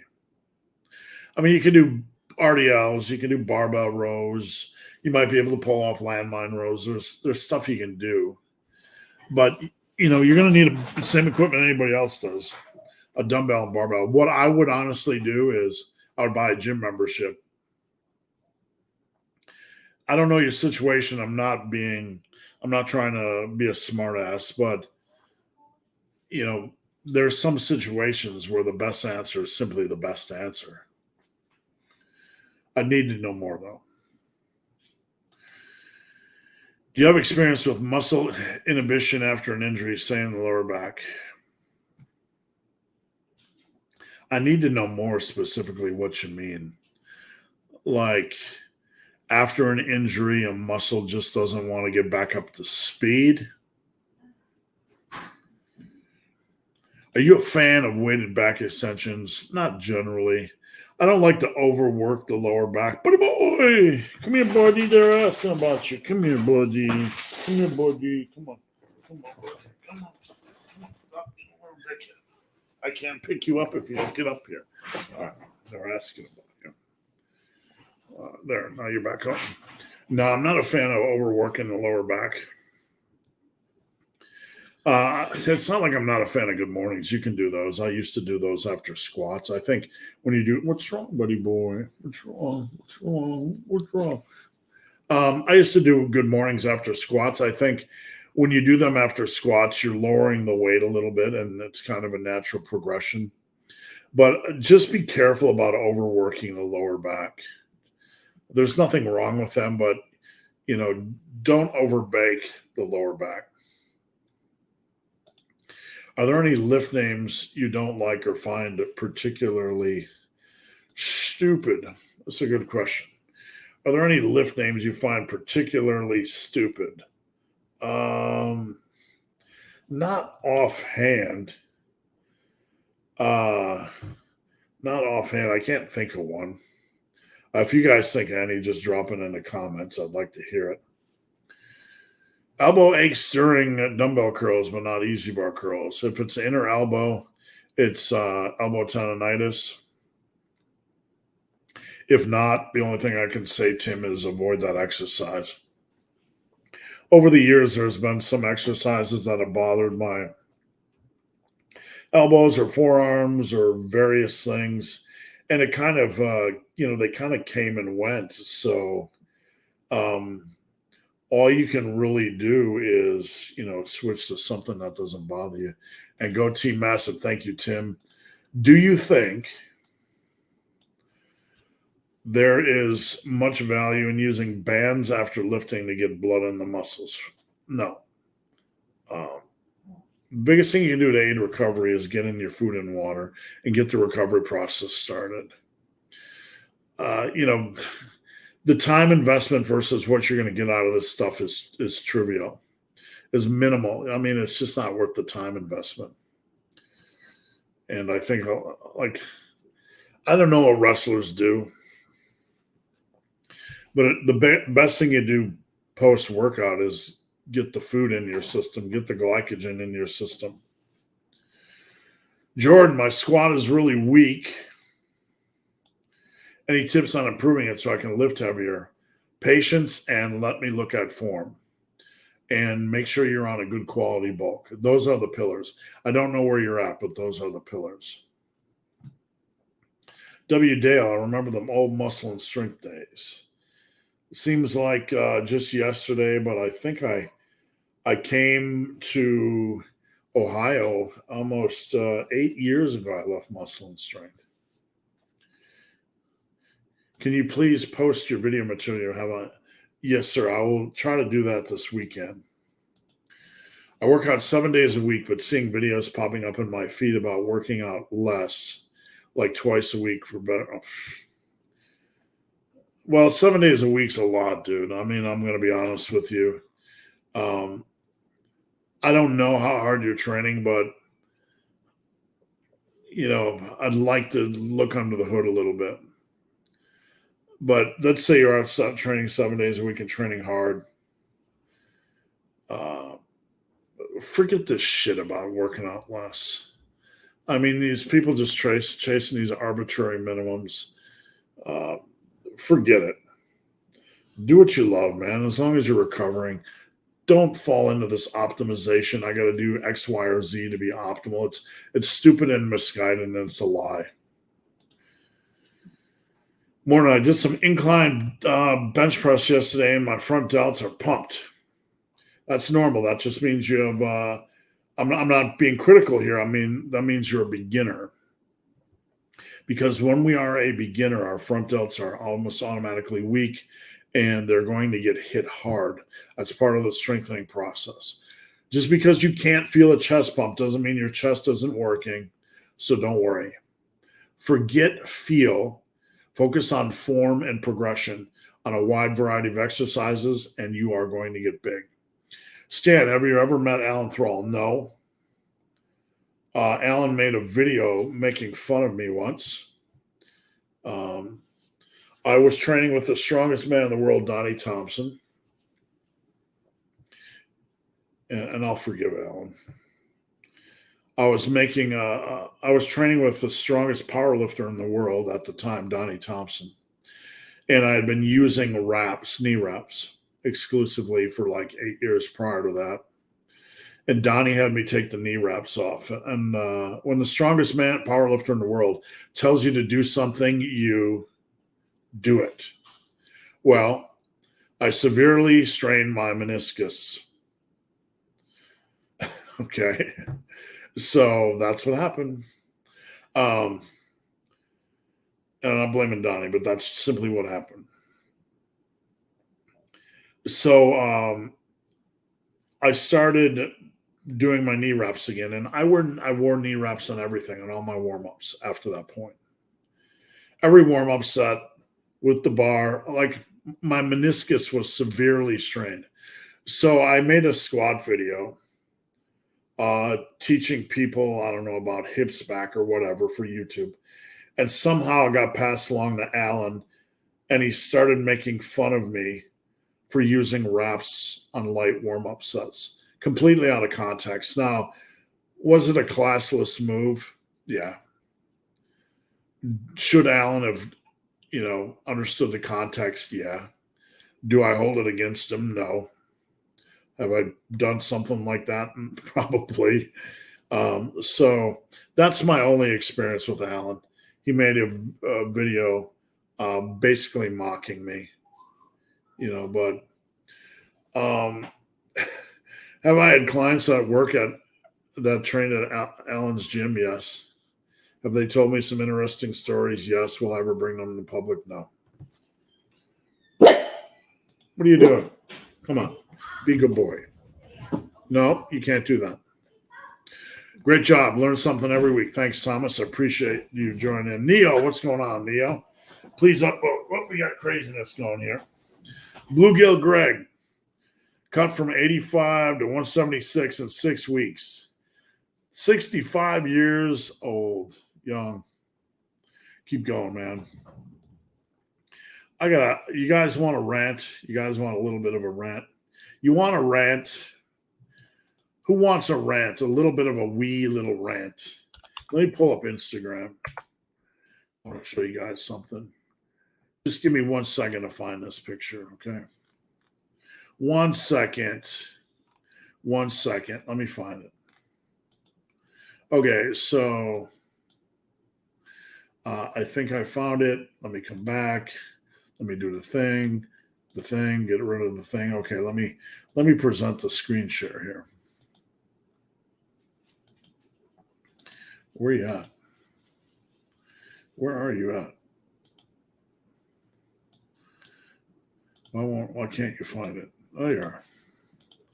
Okay. So this is Joe. Joe's on Team Massive. We're going to get a little bit of a rant. He's 61, you can see.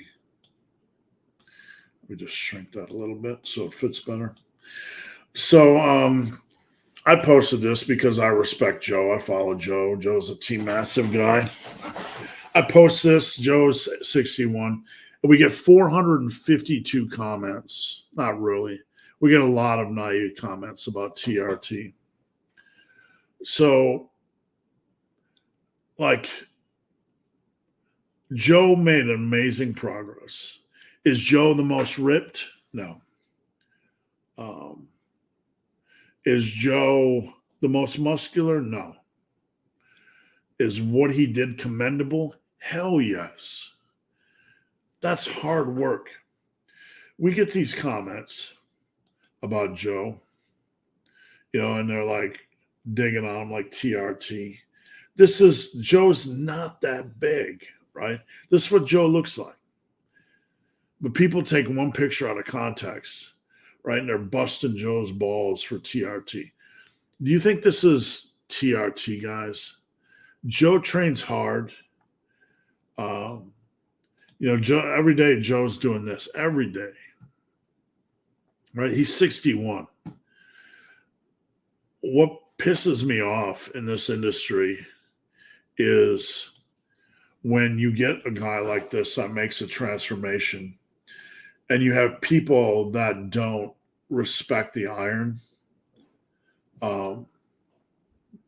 that simply don't respect the iron, and all they do is, throw out stupid TRT comments. If you're one of these people, get the fuck off my channel. Don't fucking follow me. You're a piece of shit. You're a piece of human trash. You don't respect other people. You don't respect hard work. You don't know the first thing about hard work. Go fuck off. I'm tired of getting these comments. You don't respect the iron. You don't know the first thing about hard work. Honestly, don't follow my fucking channel. Go fuck off. Go follow somebody else. Go follow Athlean Y. Go follow your little jerk boy, Ryan Humiston. Go follow the fucking Liver King. Go follow your fucking infotainment. But if you're going to come here, we respect iron. We respect hard work. And you know what? If somebody took a little bit of TRT at age 60, they fucking earned it. I'll tell you that much. But, regardless of that, if that's the best you got, then you have no idea what hard work is about. You have no understanding of what hard work is about. And what that tells me is you've accomplished jack shit. Because anybody I know, and I've been in this industry a long time, that has accomplished something respects and understands the process, right? So we're always going to get stuff like that, right? We're always going to get the TRT. Anytime I do anything, TRT, right? Shit, I ran fucking 100 kilometers I ran 52 hours on my 52nd birthday. Not straight, but that was what I did. TRT, right? You fucking idiots. I mean, seriously, is that the best you got? But what I'm going to say, I know some of you are going to say, don't let it bother you. People doing stupid shit does bother me. It'll always bother me. We should always be bothered by it. We should never accept it. I know the reaction is don't let it get to you. It doesn't really get to me. I'm not losing sleep, but we can't let it go unchecked, right? What we have to realize, and we're going to call these people out, is number one, they're pieces of human trash. They are. They're trash. They're immature. They're pieces of crap. They got some growing up to do. But right now, at this point in their life, that's what they are. Because that's the best they got for somebody age 61 that's turned their life around.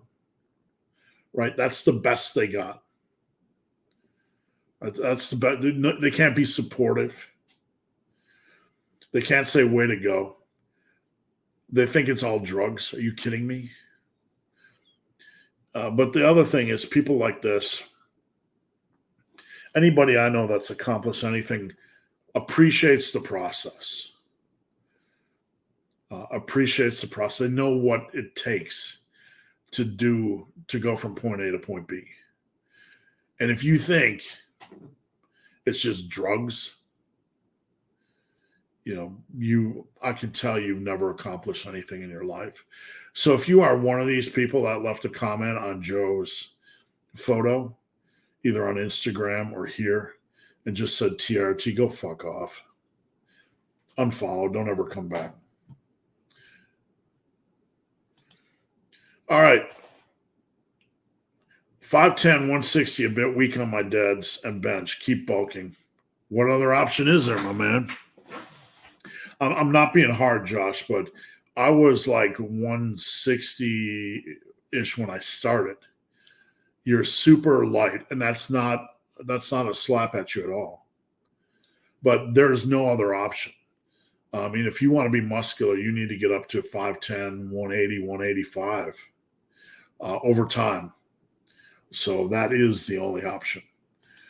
I got to focus on my work, up on work, so I'm switching back to music.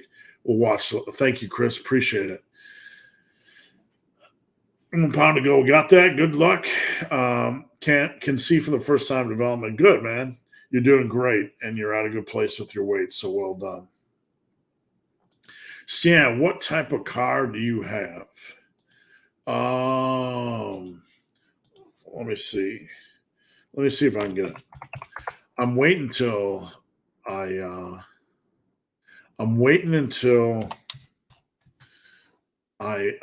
get my house to get the car I want. And I'm not like super car obsessed, maybe a little bit, but I've never had a good car. And I'm just trying to find my car here, see if I can find it really easy. This is my car right here. Hold on. I'll pull it up for you guys. It's where are we at? I got too many windows open. Da da da. That's it right there. That's what I got right now, but that's just kind of a temporary car. We're trading that in soon once I get my house done. I want a nice car. I do. I want something with a little bit of speed under the hood. Never had a good car. Don't have kids. Don't have a lot of bills in my life. Don't have any debt. So I'm going to get me a nice car. If you guys had one dream car to get, what would it be? Thank you, Daniel. I appreciate that. What is your I am training hard enough checklist? I think some of it is like when you watch somebody in the gym and you are like, that person's training. Like there's an intensity. I think a big part of it is an intensity. A big part of it is,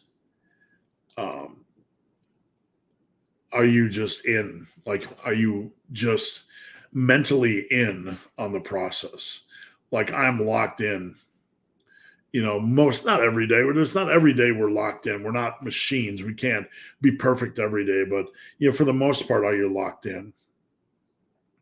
I don't take every set I want to the limit.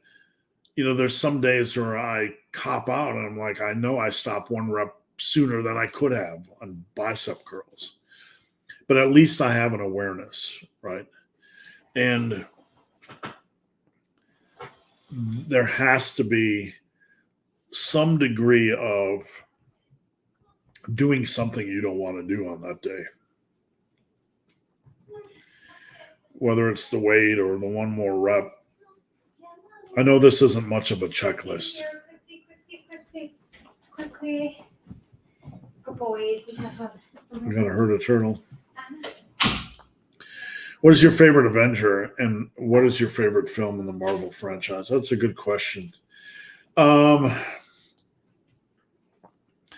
would say, the original first couple of Iron Man movies were strong. I liked the first Thor movie. I tend to be a Hulk guy. I like some of the movies I think I like, weren't always fan favorites, but I like what was it, Ang Lee's Hulk? I didn't mind that at all. Was it Ang Lee? Man, it's been so long. Was it Ang Lee? Eric Bana is a Hulk. I didn't mind that movie at all. I think that was an underrated movie. The first Thor, the first couple Iron Mans. I'm not a Captain America guy, really. I hate to say it, this might sound bad, but it's too squeaky clean. It's like I don't connect with that. That's just not, you know, it's more I don't connect with kind of that whole thing. And that's what I would say. I don't know what you guys think about Ang Lee's Hulk, but I like that film. I simply do. Thor or Vision are my faves. Thank you for answering my question. Thank you. Love you to the moon and back, unfortunately. Thank you. Do behind the neck presses use more side belts than overhead presses? I think if they're a good option for you, like a good feel, they're going to be really side delt focused. But what is the degree above a regular overhead press? I don't think it's dramatic. I get the same type of pump from both. If you could do both in a perfect world, that'd probably be a good thing. But if you could only do regular overhead presses, you're never going to have any issues developing your side delts. Looks like Bert asked my question. Tim said, "Go Phillies, go Eagles, go jump for British." Tim, I say that with love. Buddy boy, we got him on the program. Rank the following: Ronnie Coleman, Dorian, Arnold, Jay Cutler. All right, so I want you guys to rank them as well. Drop your comments in. Drop your comment in. I want to see what you guys think. So who would I rate? Who would you rate number one? Okay, so Arnold's got to be number one. Forget his, screw your freedom stuff, the fake vegan stuff, the posing politics crap, whatever. Bodybuilding impact. Would we even be here without Arnold? I don't even know. So Arnold's got to be number one. Is his physique best? No. If I had to choose a best physique, it would be Ronnie Coleman. Dorian, I was there when Dorian kicked the door in bodybuilding. And here's what I mean. Like, you had Lee Haney. Lee looked good, right? He wasn't oversauced. Lee looked good. And then we had Dorian come along. And Dorian trained hard. There's no doubt he did. But his drug protocol, you could just tell it was next level, changed the game. Like all this stuff about switching to this side or whatever training style. Come on, guys. Dorian trained hard, but you can use any approach to do that with what is drug pro. I'm just speaking my mind. Jay was all right. I met Jay. Jay's a really good guy, right? Jay goes out of his way to treat everybody well. And I've met Ronnie. I've trained with Ronnie. Ronnie's quiet a little bit. Like you expect training with Ronnie, it's going to be all noise and thunder and whatever. Basically, it's just Ronnie sitting there not saying anything. That's more Ronnie than what we see of Ronnie, right? Jay's a good guy. He's like a marshmallow man. I mean, I hate to say it, but even when Jay was winning and at his biggest, it didn't have the same feel as like Arnold or Dorian or Ronnie for me. Does that make sense? He kind of looked like a puffy, wuffy marshmallow man. I don't know why. Maybe it's that marshmallow head. And like I said, I met Jay. He's a good guy, but we're just talking bodybuilding. Amanda P., is it normal to have a workout where you can't lift as much? Yeah, it happens. I had a dumbbell bench workout where I was 3 reps down for no reason at all. A lot of weird things can happen with the body. Just brush it off and get back in. Ever had a disc protrusion? No. If so, what to do to work through it? And I'm not being dismissive, but I have no idea. That's well out of my wheelhouse. Obviously, alcohol makes you gain weight, but he seemed to imply something about alcohol makes you gain belly fat. It does. Who are we talking about here? There are things that can make you gain internal visceral fat around your organs. Like, I believe, and I'm no expert at this, but the over insulinization of bodybuilders can lead to internal storage of visceral fat, even when they don't have belly fat, outside belly fat. And I might be completely wrong. But from what I'm like, if you've ever seen a man with a belly that drinks a lot, but he's relatively thin, in my understanding, that's an accumulation of visceral fat, internal fat, and that can be caused by alcohol consumption. That can be caused by like in the bodybuilders, that can be caused by this overuse or abuse of insulin. Does that make sense? I'm no expert on this stuff, so I'm just speaking like I'd speak to you in a room. And you guys can correct me if I'm wrong. Thank you for answering my question. Thank you. I appreciate you tuning in. My partner is morbidly obese and is having a hard time changing. How can I help without leaving? This is a tough conversation. It is, but it's a conversation we need to have. There are two choices when it comes to having a partner, and neither of them are easy. Okay? The choice is either you accept that it's impossibly hard to get somebody to change and you love them where they're at. But if you make the commitment to love them, then you can't keep going back to the well and criticizing them. If your partner has something about them you do not like, you either need to accept that and move on, stop trying to change it. But if you do that, you can't keep going to the well. You either need to accept it or you need to leave. Those are your two choices. Okay? I'm not every situation is different, and that's a hard thing to say. If your partner will not take care of themselves, you need to accept it.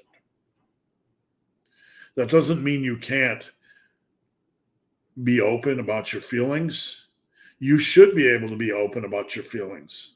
Like, you mean something to me, and I want you to live long. And you can have intelligent, mature discussions. But if there's no intelligent, mature discussions to be had, and that person simply is on a different trajectory than you in life. In my previous marriage, my ex-wife was not a bad person. She was on a different trajectory. She just wanted to sit, watch TV, watch Biggest Loser, watch Dancing with the Stars, and sit there for 4 hours a night. And I wanted to go out and do things, to lift, to run, to have adventure, to do things. Am I better than her? No. We're on a different trajectory.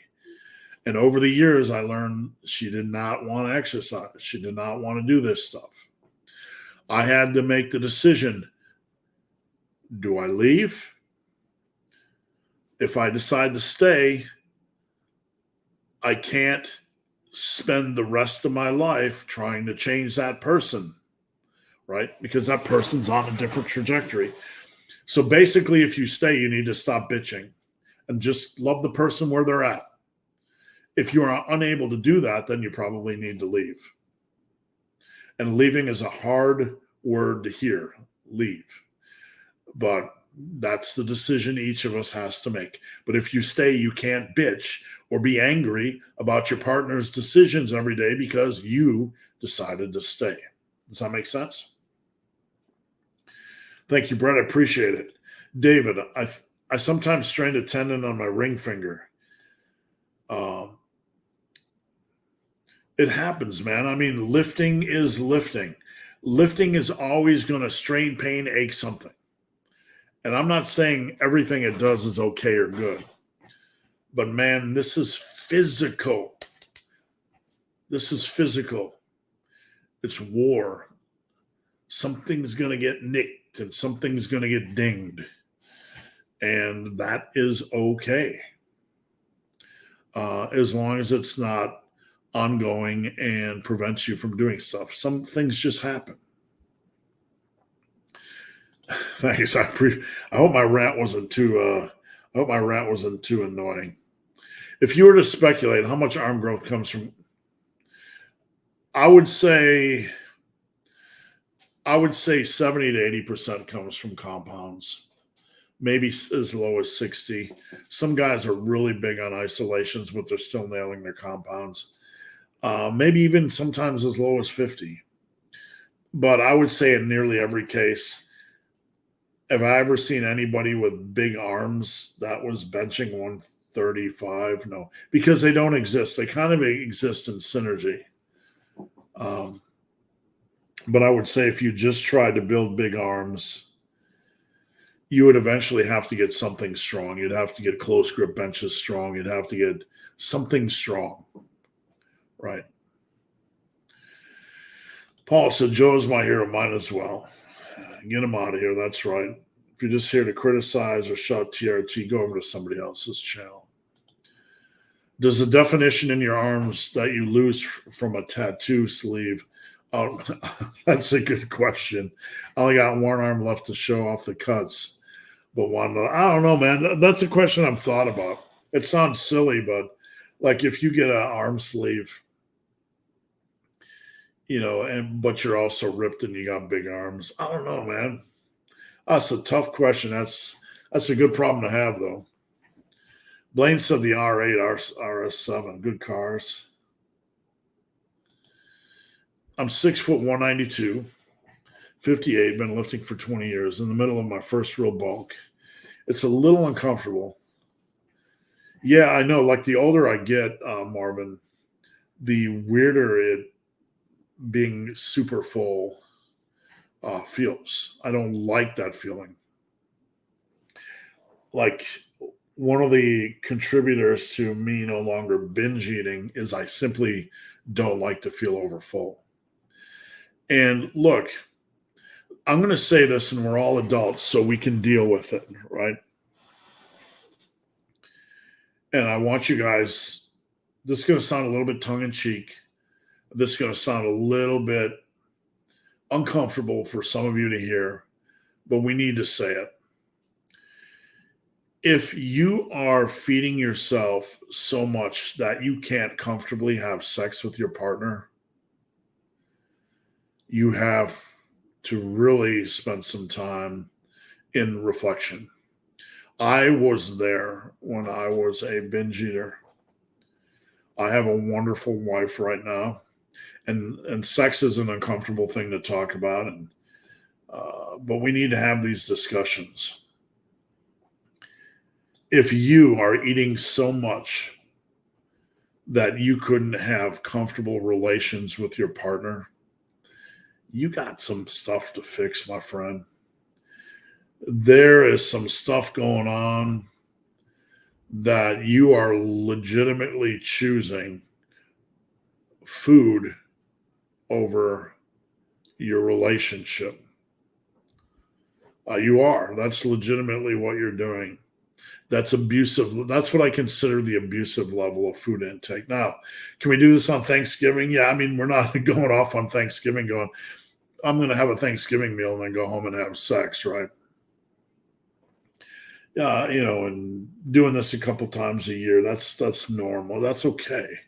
But like if you're doing this repetitively, you're eating so much that you can't comfortably, have adult relations.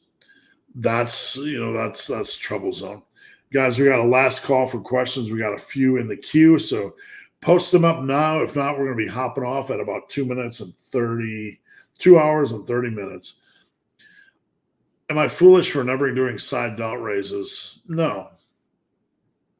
A lot of times when I do laterals these days, I do like run the dumbbells. Like yesterday, I did 12 and a halves, 15s, 20s, 22 and a halves, and 25s. So I kind of ramp up. But no, you don't have to. I wouldn't call it foolish. And Tim said Arnold, Ronnie, Jay, Dorian. That would be his. Yeah, Dorian. I mean, Dorian's like, I don't know. Dorian is like, I have mixed thoughts on Dorian. I have nothing against him personally. It's just how much he changes the game. Arnie is always number one. Dorian, Ronnie, and Jay. Tough call on those guys, though. Thanks for looking up GamerBody. He claims he did this at home with dumbbells and resistance bands. I don't know, man. I mean, you can do a lot with dumbbells. I mean, some of his pictures might be pumped and flattering. Maybe his arms are only 14 and a half inches. I don't know. But I didn't see his legs. Could I do a lot of all you see is his chest, delts, and arms. You could do a lot of dumbbell stuff with that, and you're not even looking at your back or your legs. So the beer belly, I thought alcohol is processed into estrogen by the liver, and it's also sugar, so that it would contribute to belly fat. Let me look real quick. Does alcohol contribute to visceral, which is internal fat?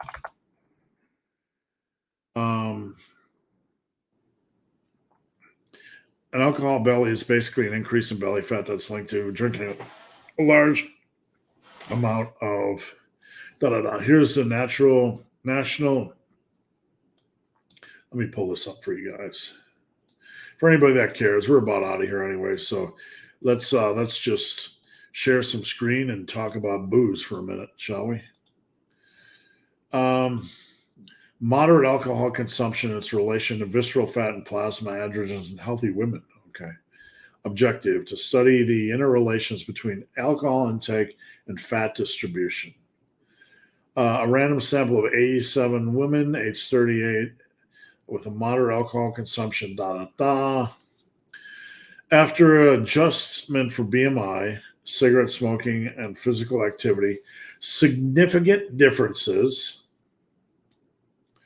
were found in waist circumference and waist hip ratio with increasing alcohol intake. So we had, in simple linear regression analysis, abdominal visceral fat areas derived from CT scans. I wish Upper would stop doing that. So there was an increase in waist and maybe visceral fat. We get it. All right. Last call, guys. Last call. This is the last question. Do you think exercise can reduce cellulite? Anything can contribute to the reduction of the amount of fat we have. Exercise alone can't do it unless it's in concert with the appropriate, calorie intake.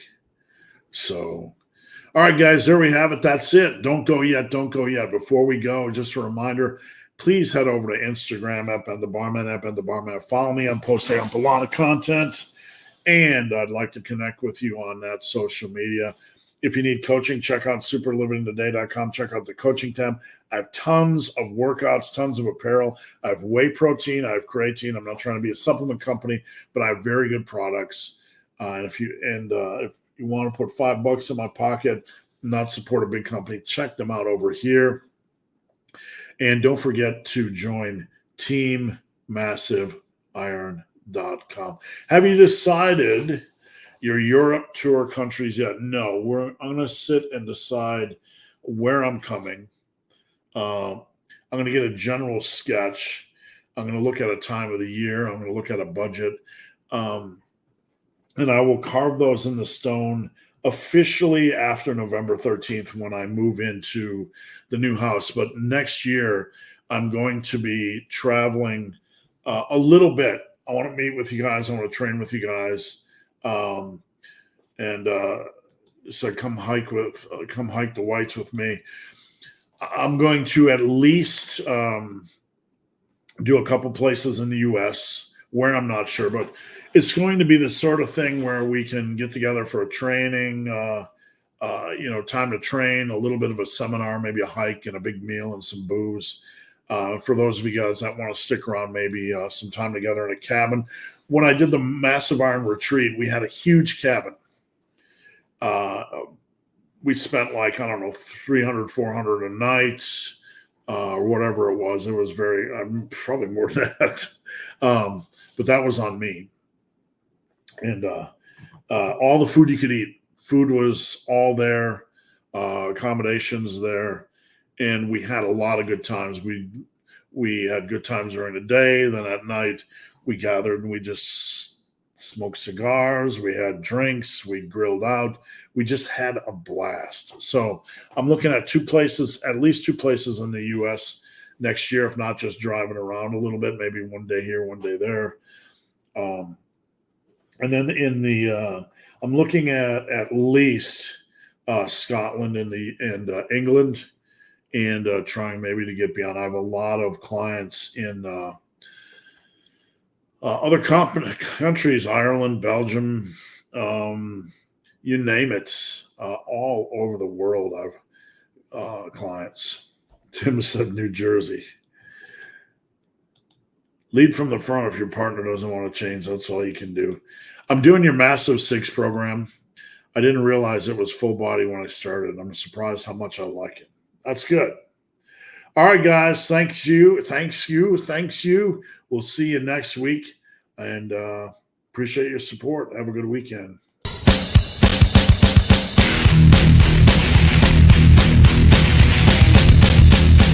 not almost over. It's not almost over. You're not almost there. You're not almost there. You're not almost there.